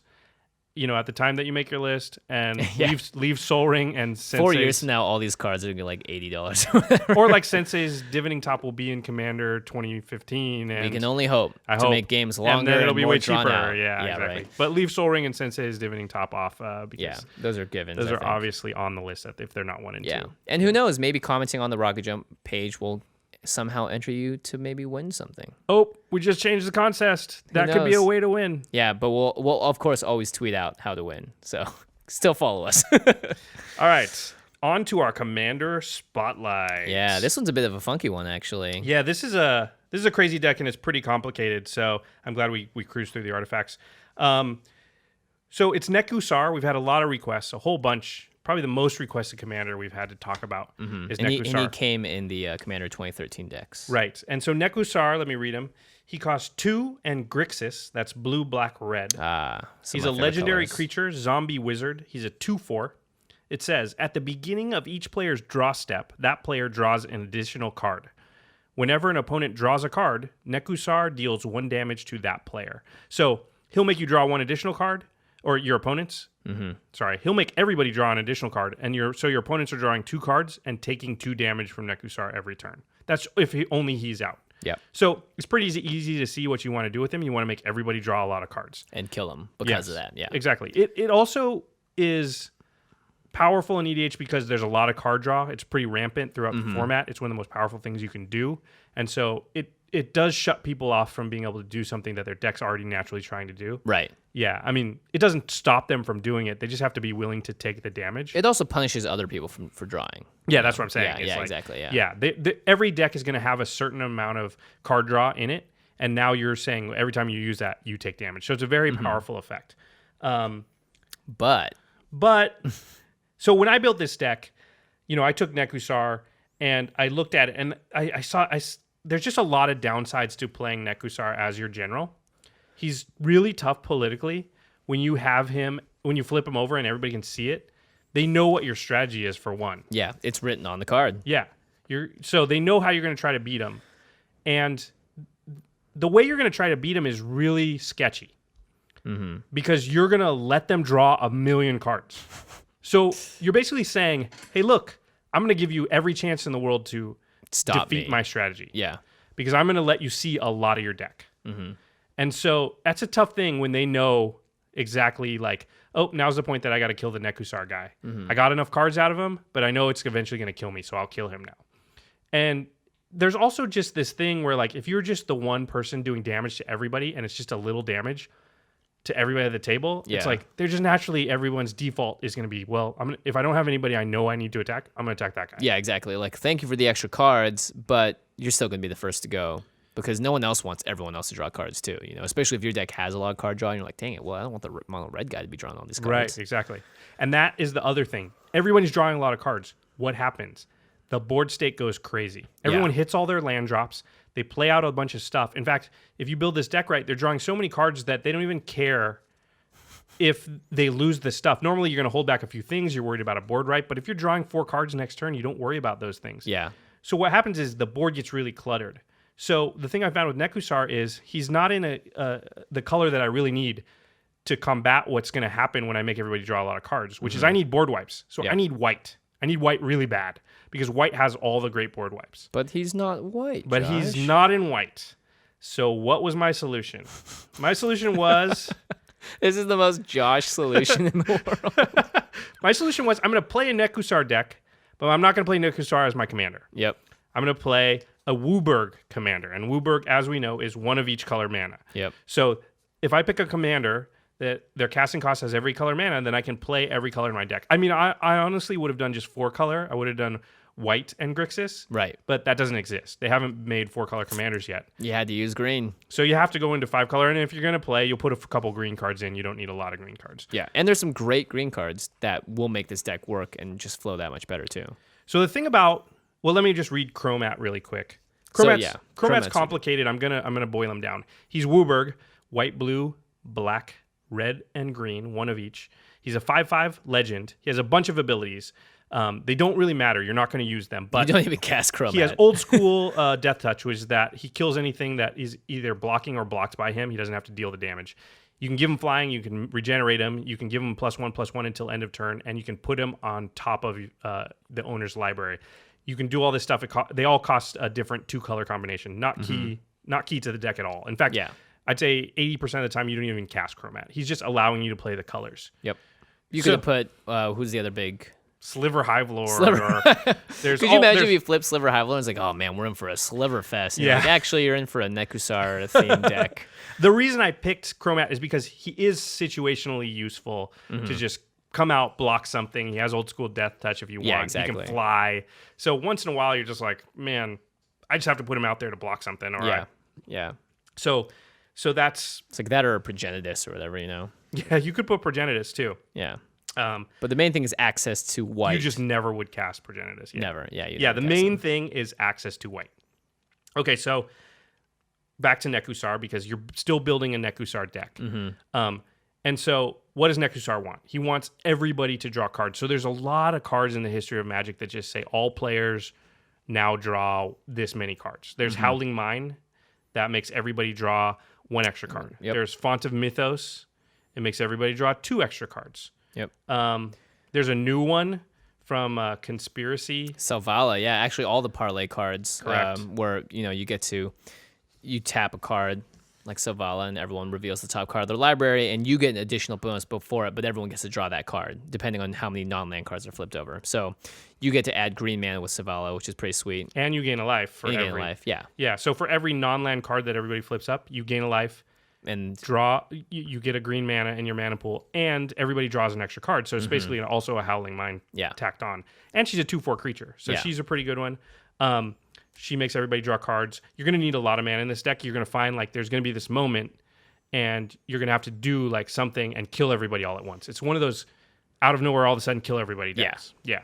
Another card I really like is called, and this screws up the game, which is in a super fun way. it's called Teferi's Puzzle Box. I've considered running this in a lot of my decks just for funsies. It's totally fun. And in this deck, it's fun and it kills people. Yeah. Eventually.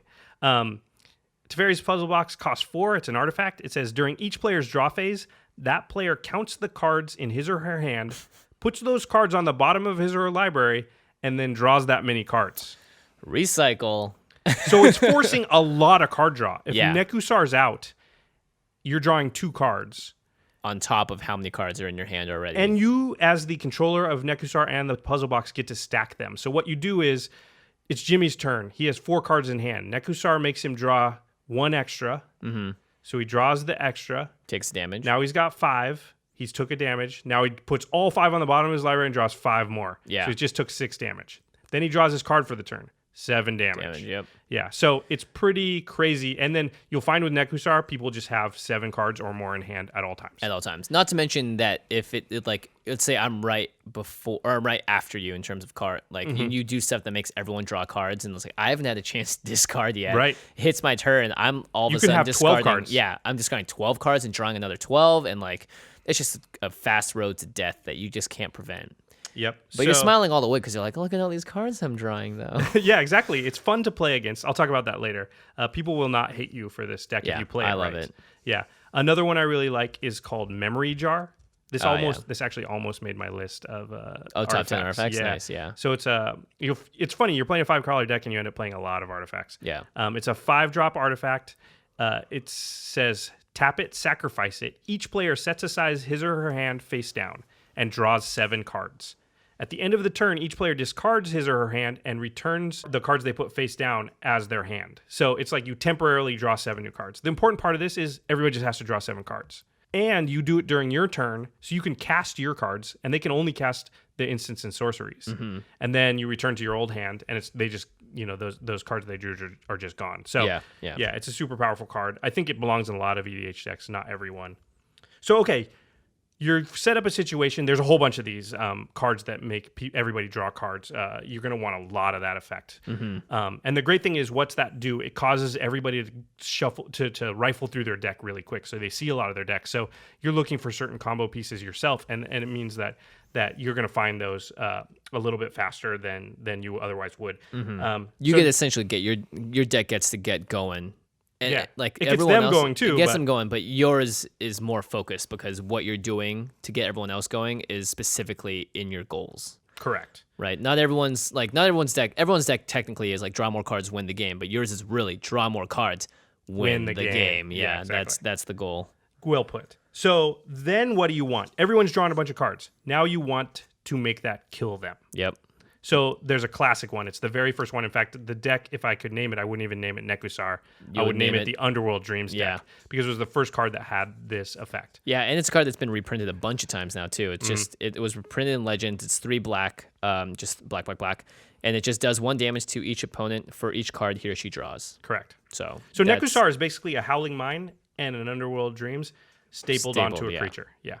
And the nice thing about this deck is that you need, like we've always said, you need to make your deck function without the commander.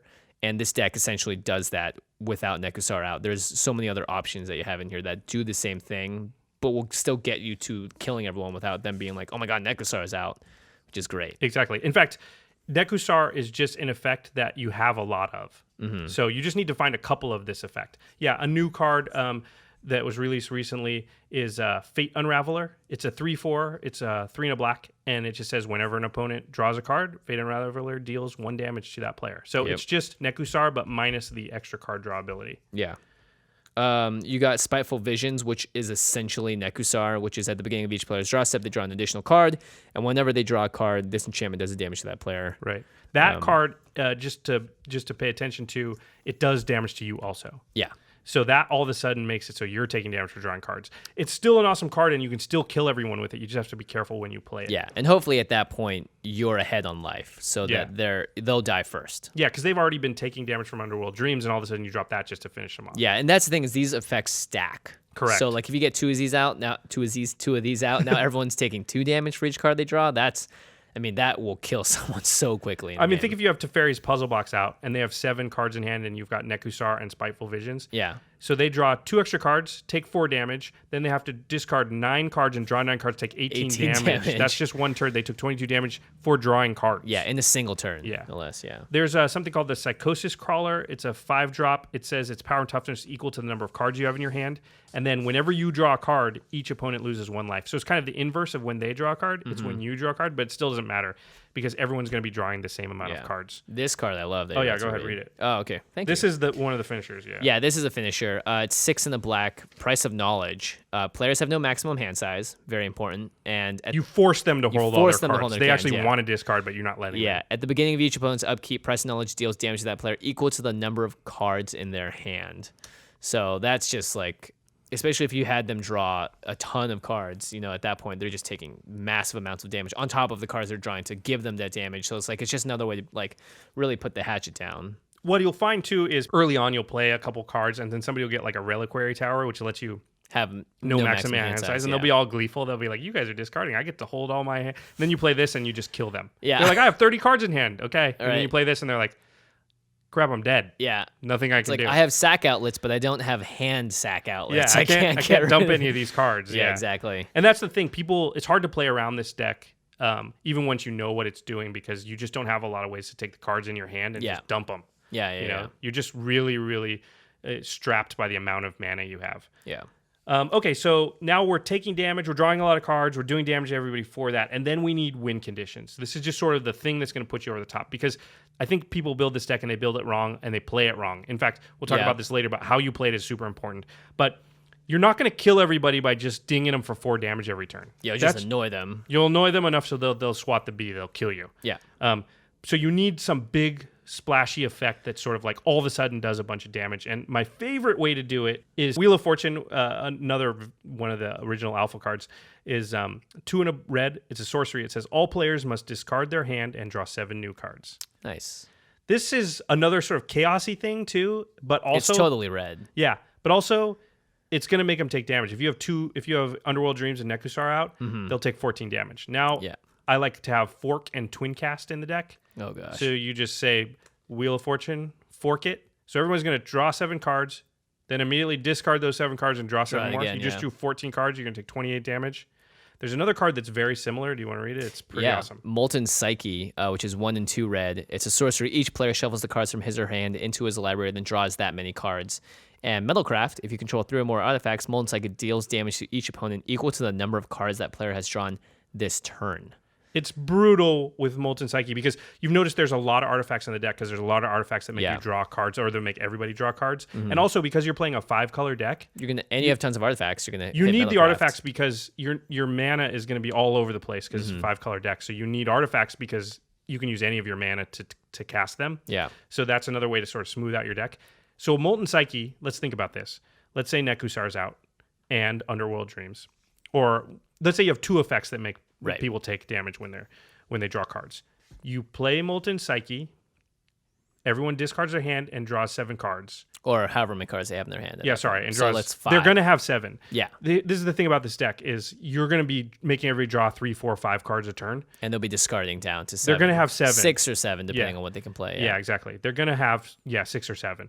So they discard their hand. They draw 6 new cards. Nekusar and the other thing or whatever, they take 12 damage from that. Yep. For drawing 6 cards. Then Metalcraft says they take damage equal to the number of cards they draw this turn, so they take another 6 damage. They just took 18 damage. Then you fork it. They discard those six cards. They draw 6 more. But now they've drawn 12 cards that turn. So they take 12 more damage from the Nekusar, and then they take 12 more damage from the Molten Psyche. So a forked Molten Psyche will usually kill the whole table. Yep. Yeah, it'll generally get the job done. That's what I try and hold. The thing about this deck is you're playing 5 colors. You have access to every tutor that's ever been created in the game of Magic. Which is so powerful. So you can find the pieces you need. It's really easy. You're going to have mystical tutor, you're going to have demonic tutor, you're going to have enlightened tutor, you're going to have worldly tutor. I mean, it's crazy. You can find whatever card you want. And that's why this deck is nuts. The other finishers, I would say, this is a really fun one. Cyclonic Rift, yeah.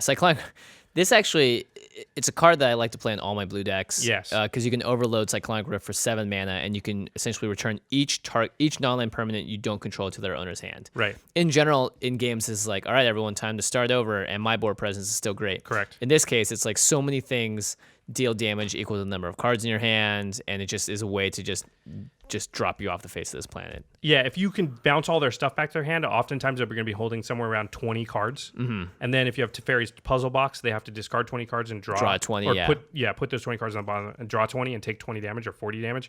Or if you play Molten Psyche, then they actually have to draw 20. If you fork it, then they have to draw another 20. They just took 60 damage, even if you don't have Nekusar out.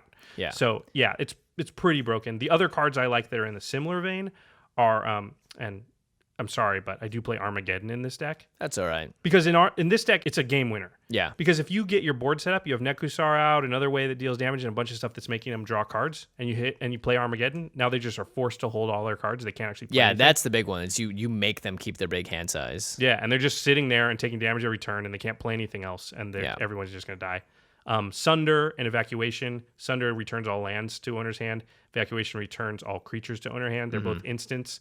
They're both game enders. Not to mention they're also just great against Evacuation's amazing against token decks. Yeah. So it gives you protection as well as a win condition. Yeah, it's a versatility. If you're not using it to win, you use it to live long enough so you maybe can win later. Yeah, exactly. And also when people figure out or they play this deck enough times, they know what's about to happen. They'll be like, okay, we need to target them first, and that's when you have to be like, well, I have to cast an Armageddon. I have to wipe the board. I have to do something. Otherwise, the amount of hate that's going to get piled on me is just going to be too much. And I won't be able to take it. Yeah. And that's why you ultimately want white.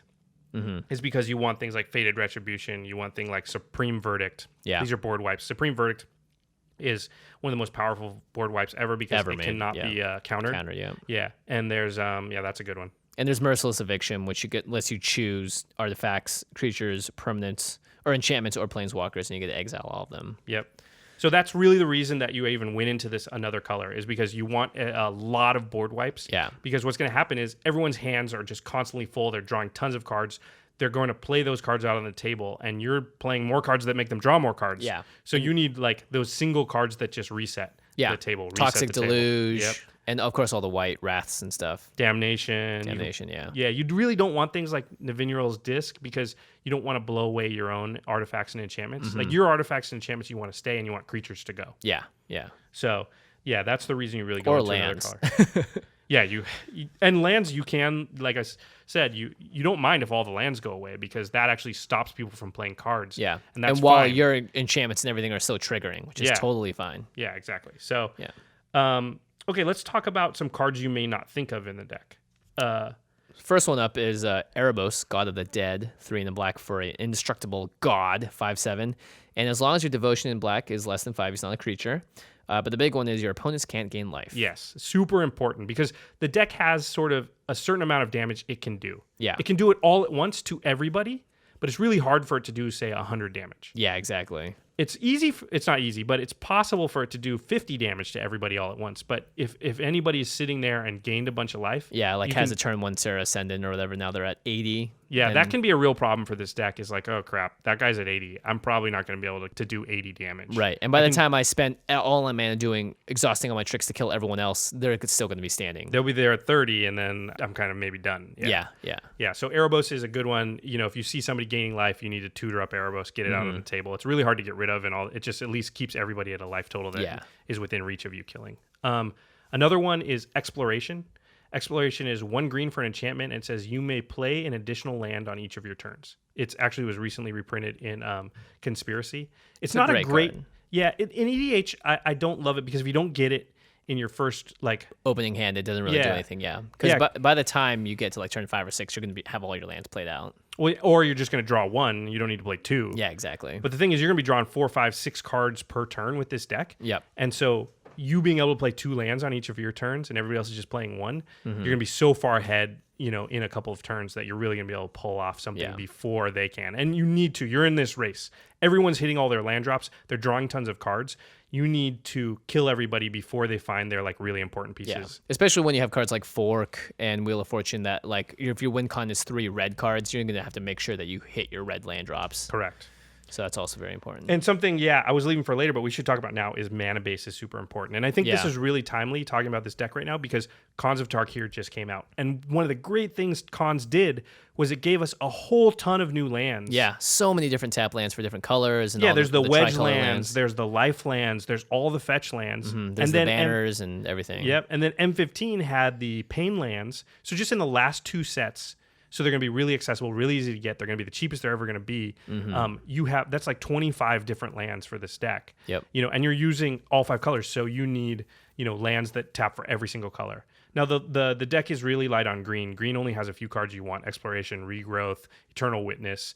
There's not a lot, but mana base is super important. Don't skimp on your mana base, and you have to really be careful how you craft it. You have to look at your cards and say, "Oh, I have more white cards and blue cards than anything else." Yeah, really count it out. Yeah, it's a really fine tuning. The mana base is important, but once you get it right, I rarely have mana troubles with this deck. Yeah, Almost especially never. because you're also drawing stuff, and you just are consistent enough with your land drops. Not to mention, if you get an exploration out, then you're not punished for really putting out tap lands as much. Correct. Because you get to have it's like, well, like I wouldn't have had this land out anyway, so great. And again, you have all the tutors, so you can go find exploration early. You can demonic tutor for it, diabolic tutor for it. Not to mention tutor. all the shock lands are also at the cheapest they'll ever be. So like there's lots of great ways. The temples from the temples, they're all really recent. They're not super expensive. You probably have a just few. cycled out. Yeah, and if you've been collecting over just the last couple of years, even the guild gates are fine.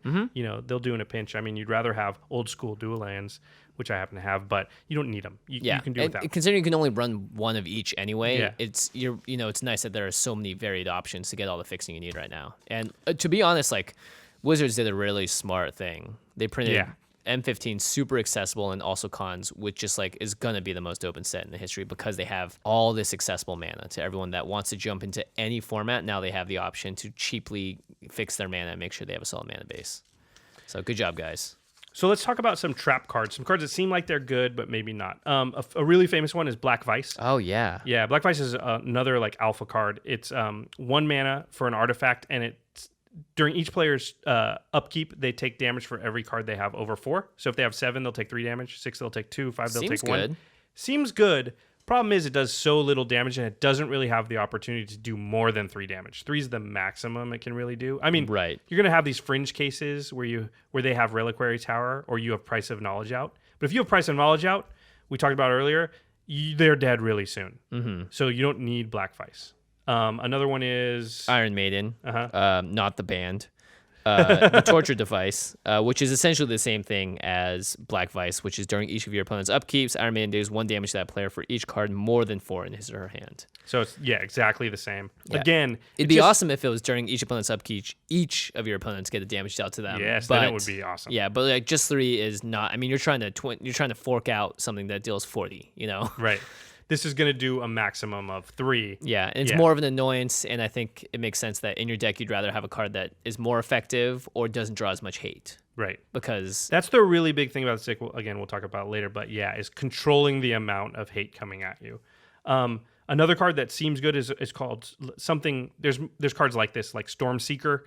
It was in Legends. It's 3 and a green, and it says do damage to target opponent for each card in their hand, equal to the number of cards in their hand. So again, it seems awesome, but it's going to do 7 damage. In rare cases, it'll do 10, 12 damage. It's just still not enough, only to one of your opponents. Yeah. Yeah, it is related to what you're doing. It's just not doing enough to really warrant a spot in the deck. Yeah. Okay, so let's talk about how to destroy this deck. Yes, this deck is pretty fragile, I'm not going to lie. It's not like Gaddock T or something where you're going to bring it to a tournament and win. It's super fun in a multiplayer format, and you can win games, with 4, 5, 6 players in them. And And people won't hate you if you build this deck right and play it right, because you're allowing them to play their deck. They're drawing a ton of cards. Yeah. You know, they're getting to do stuff. You know, you're gonna have a couple counter spells. You're in blue and stuff, but you're not gonna play total control. You're mostly just saying you're kind of supposed to just make sure your fork goes off. You know? You're mostly just saying, okay, everybody, draw a gajillion cards, and if either you kill me or I'll kill you. Yeah. You know, I'm not gonna like play a bunch of games about like I'm going to wipe the board a bunch and try and slow you down. But besides that, like, you're going to have a chance. You're kind of playing the Wheel of Fortune game in itself. You're like, all right, well, I'm going to draw a bunch too. We're all going to draw a bunch. Hopefully I can draw into my win conditions before you can draw into yours. Yep. And here we go. And your deck is built to take advantage of certain things that theirs might not, with like exploration and stuff. But still, like, so just know that going in. So good ways to fight this deck. Ramp is really important to fight the deck, because you're going to draw so many cards. You're really only hampered by how much mana you have available. And how much you can play out of your hand as well. Yeah, so the one land per turn really holds you back. Because you're going to, your opponents are going to be holding a lot of cards, and they're going to be able to basically play only the amount that they have mana for. And so any, like a green ramp deck will kill, because they'll have so much mana in play. And what's the problem with the ramp deck in general? You get these hands where you draw all ramp and no things to play with. Yeah, that doesn't happen against this deck. You're drawing so many cards, you're always going to draw like some of your huge creatures. Yeah, every deck becomes max consistency essentially, and so the ones that can take the most advantage of it by playing out like, great, I have all this mana, I can play a Soul Ring that turns into 2 extra mana, a Threat and Dynamo, into this, into this, and this. And it's like, great, now your whole hand's out. You have all the mana producers, and you have less cards in your hand, so you're not punished as much. And now when I'm drawing 4 cards, I actually have the mana to play all 4 of them. Yeah, exactly. Yeah, so that's a big thing. I just wrote a single card, Spirit of the Labyrinth. Yep, players can't draw more than 1 card each turn. 2-drop. It's a 1/1 enchantment creature spirit from Journey. Born of the Gods. Yeah, it just puts the brakes on the whole thing. Yeah, you do have answers to this. We'll talk about it later, but persistent threats are a problem. So threats that come back, they're hard to kill, or when things like Kitchen Finks, stuff that just like bounces back when it dies. Yeah, or stuff that puts you like on a 2-turn timer, like Sigarda all Voltroned out. And it's like, all right, you have 2 turns to block and not die from this. Otherwise, that commander damage is just going to end your life. Or Infect, The thing about something like Sigarda is you do have a lot of tutors, and you have a ton of board wipes, and you can go find the one you need. You can go find Toxic Deluge, or something that gets around Indestructible or Hexproof or whatever. So, one Voltron creature is not too much of a problem, because you can usually go find your answer. But yeah, exactly. Yeah. Then infinite combos. So that's just, I think infinite combos wins against most decks. Yeah, but the thing is, in most decks, like they're like, let's say they're playing Niv Mizzet, they have to draw that Ophidian Eye. Right. They have to draw. There's a couple cards that pair up with him, but there's only a couple cards, right? So they have to draw a tutor to go find one of those cards, or the card itself. But when you're drawing 5, 6, 7 cards a turn, your chances of drawing that combo piece, or both combo pieces, is just so much increased that there's a chance that they get their infinite combo. There's a pretty good chance they get it. It's just, can somebody or yourself stop it, or do you kill everybody before that? Yeah. Well, I think Niv Mizzet kind of hurts themselves.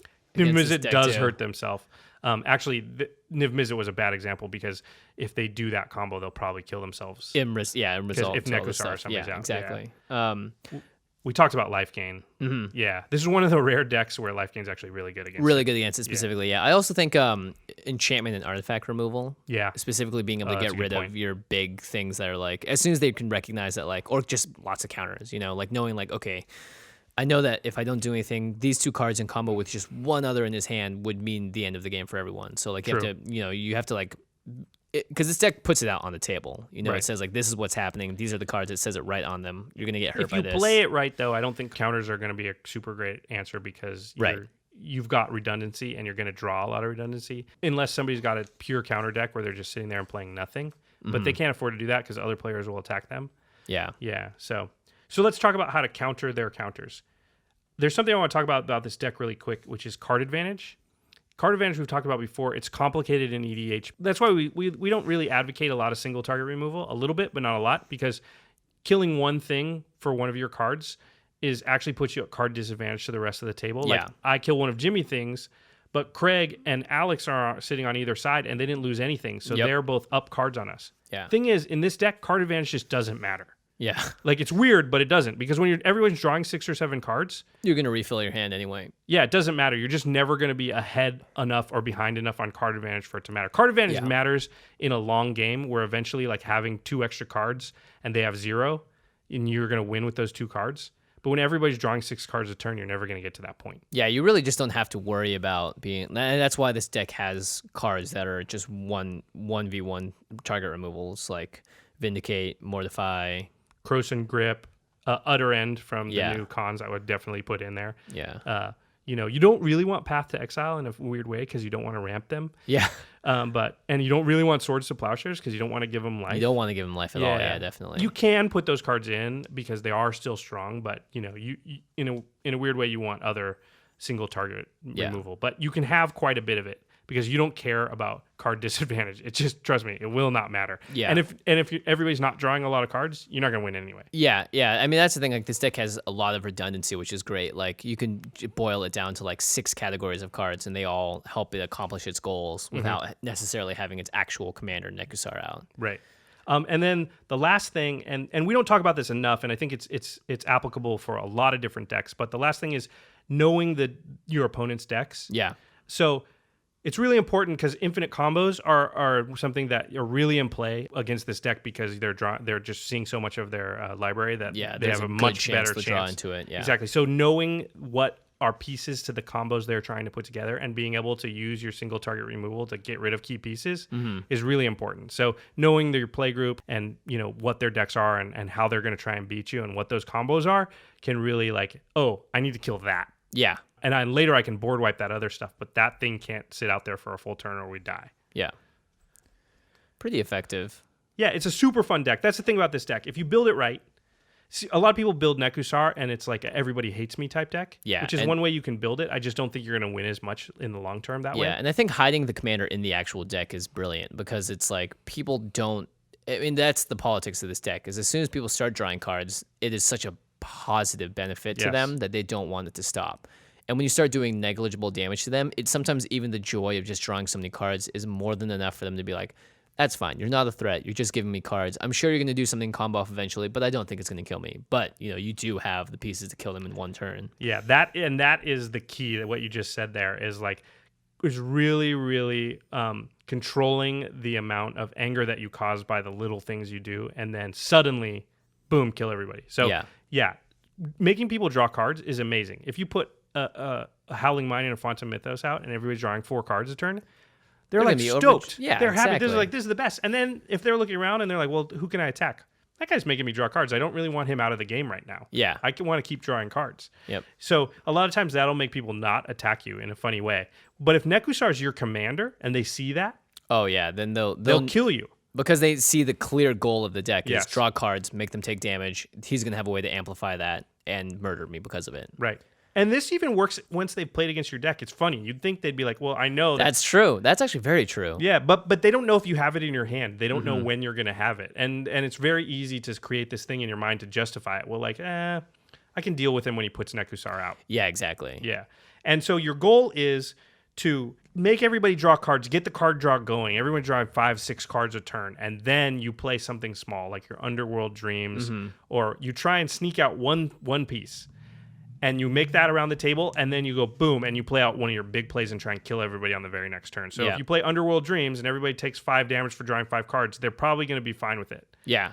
It's 5 damage. It's still negligible at that point. Yeah, and they got 5 cards. Yeah, and it's a little annoying, but if I had a card that says pay 1 life, draw 1 card, I would play it in every color deck I could. Exactly. But on the next turn, you play Nekusar, and then you fork a Wheel of Fortune, and everybody dies. Yeah. And it's like, but if you only had 1 damage dealer out, it wouldn't work. Yep. So you had to sneak 1 out ahead of time, and it's not realistic to have 19 mana in play. Yeah. So that's sort of the art of it, is like when you make that big play, sort of sensing when you have it and when they're not going to be ready for it. Now, how do you defend against people that are like, well, I know what's going to happen. Let's just swing out at Josh. We're still going to draw cards because it might take us a couple turns to kill him. Or maybe I can kill him before everyone else gets to benefit from the drawing of the cards. Right. So what do you do against that? Well, your board wipes are your biggest thing. Yeah. They're going to take care of most decks. There's some decks, though, Jaleva, stuff that's like spell-based. Yeah. You're going to have a real tough time against. Again, if you see Jaleva or you see a spell-based deck, you need to tutor for your counterspells. Yeah. And that's how you're going to try and keep them at bay. just stop them, just Yeah. delay them. Because really, with this deck, I feel like you just need 1 to 2 extra turns if you really need it, and that is enough to be able to take over the game. It's a really good point because you need to sort of retune your brain. You're not worried about card advantage, like I said. Yeah. So you can play cards, and all it did was buy you time. It didn't actually destroy anything. It didn't actually, it didn't get you card advantage at all. Card advantage does not matter. You don't get to say that very often, but in this deck, it really doesn't. So you can play things that are card disadvantage, but they're tempo advantage. So they just stall out the game a little bit. Cards that, Well, that's why I think board wipes are the best tempo generator in Magic, especially multiplayer, because you get to clear everything out, and it takes so long for everyone to get stuff out. It has summoning sickness. It gives you more than a single turn sometimes, just for people to reestablish your board. Yeah, totally. So, and that's sort of how it plays out. And like I said, the great thing about this is, like, I still get it. Like, I've won plenty of games with this deck, but when we pull out Cromat, people go, oh, Cromat. They're excited. They know the game's going to be fun. They're going to draw a lot of cards. They're going to see a lot of their deck. They're going to get to do a lot of stuff. Yeah, it's almost like a race. Everyone knows that when you pull out Cromat, I'm like, sweet. I'm going to definitely not be mana screwed. I'm going to definitely not be this or that. Like, I will be fine.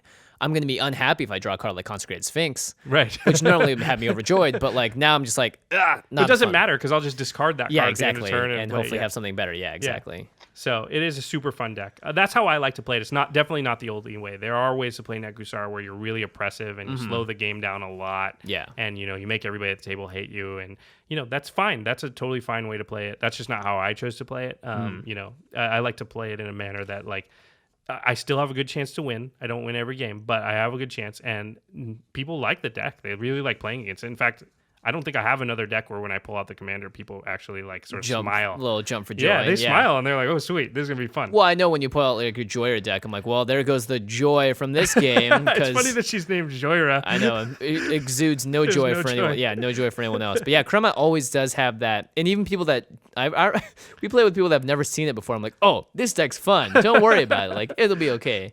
So I think that's the general disposition that people have against this deck, because I think Commander's all about getting those big things happening on your side of the table, and this deck challenges everyone to do that before it can kill you. Yeah, so it's like, hey, what can your deck do? I want to see it. Yeah, I want to see it, and then I'm going to try and destroy you before you can use it to win, ultimately, which is great. And you know those games where you had a lot of fun and you didn't win, but you were like, man, if I just had one more turn. Yeah, exactly. Every game with Cromat, everyone says that. Yeah. Because you have so many cards, you've played your mana every turn, and almost every time at the end of the game, no matter who won, everybody else is going, man, if I just had one more turn. Yeah, and the person that plays Cromat is like, exactly. And that's why you didn't have one more turn. Yeah, so it's nice. You get to play Dungeon Master a little bit. You get to choose when, and you need to actually choose correctly as to when is the correct turn to try and end things. Yeah.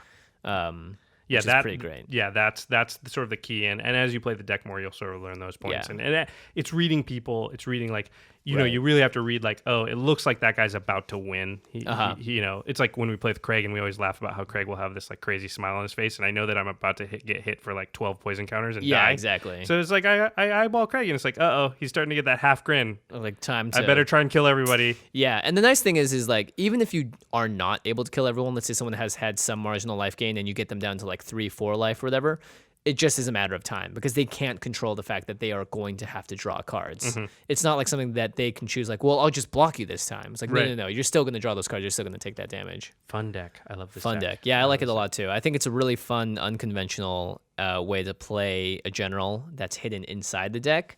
In fact, I'd love to see other brews that use Cromat as the commander, and just to simply take the best cards from other colors and make their general inside the deck, but still have the deck function without them. Well, and Cromat or Wooburg type generals, like, there's so many ways to build 5-color decks. You have access to literally every single card in the history of Magic, and it's really daunting and really hard to build those decks. And a lot of times those decks turn out to be just a hodgepodge of good stuff, which can be an awesome deck. Yeah. It's not necessarily the most fun deck, but it can be awesome. And what this does is allows you to give focus. Yeah. And this isn't the only way to build Cromat. Obviously, there's a million ways. It's just, I think if you're going to build a 5-color deck, it's probably advantageous to pick a direction and go hard in that direction. This one just happens to be card draw and making people take damage for drawing cards, but you could go in a million ways. So building a Wooburg commander deck is totally viable, because we got all these new dual lands from cons and all kinds of stuff. And affordable at this point. Yeah, and it's totally fun. But yeah, that would be my advice to anybody doing that, is like, pick a theme, pick a direction, and go that way. Because otherwise, it's Yeah. going to be so daunting to build a deck that's just like, hey, you can use any card in the history of Magic. Yeah, go for it. Yeah. I'd say like the more colors you have, the more focus you need to have to make your deck work. Because the less focus you have, Yeah, and the more good- you're just like, good stuff, the That's more well you'll said. find, that like, oh, I put too many green cards in here, and but I really want to be playing like red blue instead or whatever. So like what you did here was great, where you really focused on 3 to 4 and then splashed the last one along a little bit, so it doesn't screw you over if you don't draw into the right mana base. But you're gonna draw cards anyway, so it's okay. Yeah, it's funny. I never have mana problems with the deck. I never ever. Yeah, You in just fact, you draw too many cards. It's not. yeah, I think that's actually one of the best combos for a deck like this, which is getting cards that help you draw, and you're gonna hit the land drops you need. Okay, so that is Nekusar done the command zone way. Yeah, yeah, a good way to do it. In fact, this makes me excited to brew more decks. Yeah, it's just you don't see that very often. I actually have a couple decks that way that are not based on commander. Yeah. Yeah, that's so. If you've built a lot of commander decks and they're all based on their general, I would challenge you to build a deck where they're not based on the general. They're based on a mechanic, and the general just allows you some colors to use. Or that is the mechanic of the general, but let's just say like your general's in permanent exile. Does your deck still function without him? Yeah, and it's funny because in a lot of ways your deck is more powerful when it doesn't need its general, because a lot of decks are built to combat generals, but there's not very many decks that are built to combat not a general. Yeah, exactly. Yeah, so yeah, that's pretty important. Okay, so one last reminder. We got cool stuff to give out. Prizes, guys. Free prizes. Big money, big prizes. That's right. I'm going to be getting a Cons of Tarkir box, and I'm definitely going to be handing out some boosters that way. I already gave away a couple of M15 boosters on the stream. Just put them in an envelope and shipped them away. So if any of you guys crack a foil Nissa, I hate you. No. If you crack a foil in Nissa, that's awesome. Just, It is awesome. Tweet it back at us so we can exactly. brag about it. And then we get gave hopefully somebody- more people to follow us. Yeah. But yeah, we'll be giving away tons of stuff on Twitter in the next few weeks, and just I guess over the general course of time. Yeah. We've always got we're doing a podcast. We occasionally get some swag. Sometimes we just have excess product just from being. Well, the nice thing addicts. is Wizards has taken notice and they've provided us with some stuff, so we're going to pass it definitely. along. That's what it's for. So Yeah. So definitely follow us on Twitter, email us. Comment section is probably going to be in play also. Twitter's going to be the main way though. Yeah, that's how we'll communicate how we're doing the giveaways or what the giveaway will be. So again, it's at CommandCast, at Josh Lee Kwai, and at JF Wong. And Abby is about to announce that again. Yeah. At the end of this podcast with cool music. Yeah, that's right. And don't forget, there is video. There's always video, so you can watch the beautiful backgrounds passing with the cards coming up, and you get to see the art and everything. RocketJump.com. It's all there. Yeah, our shout out to our editor Eli, who does a great job with the videos. And Thanks, Eli. yeah, good work. All right, guys. Well, that is it for this week's episode. As always, if you have commander suggestions, send us a comment, post a comment, send us a tweet, all that good stuff, and we will we'll listen to what you have to say, of course. But until then, Thanks everybody for listening. yeah, and hope you guys play a lot of Cards of Tarkir. Peace.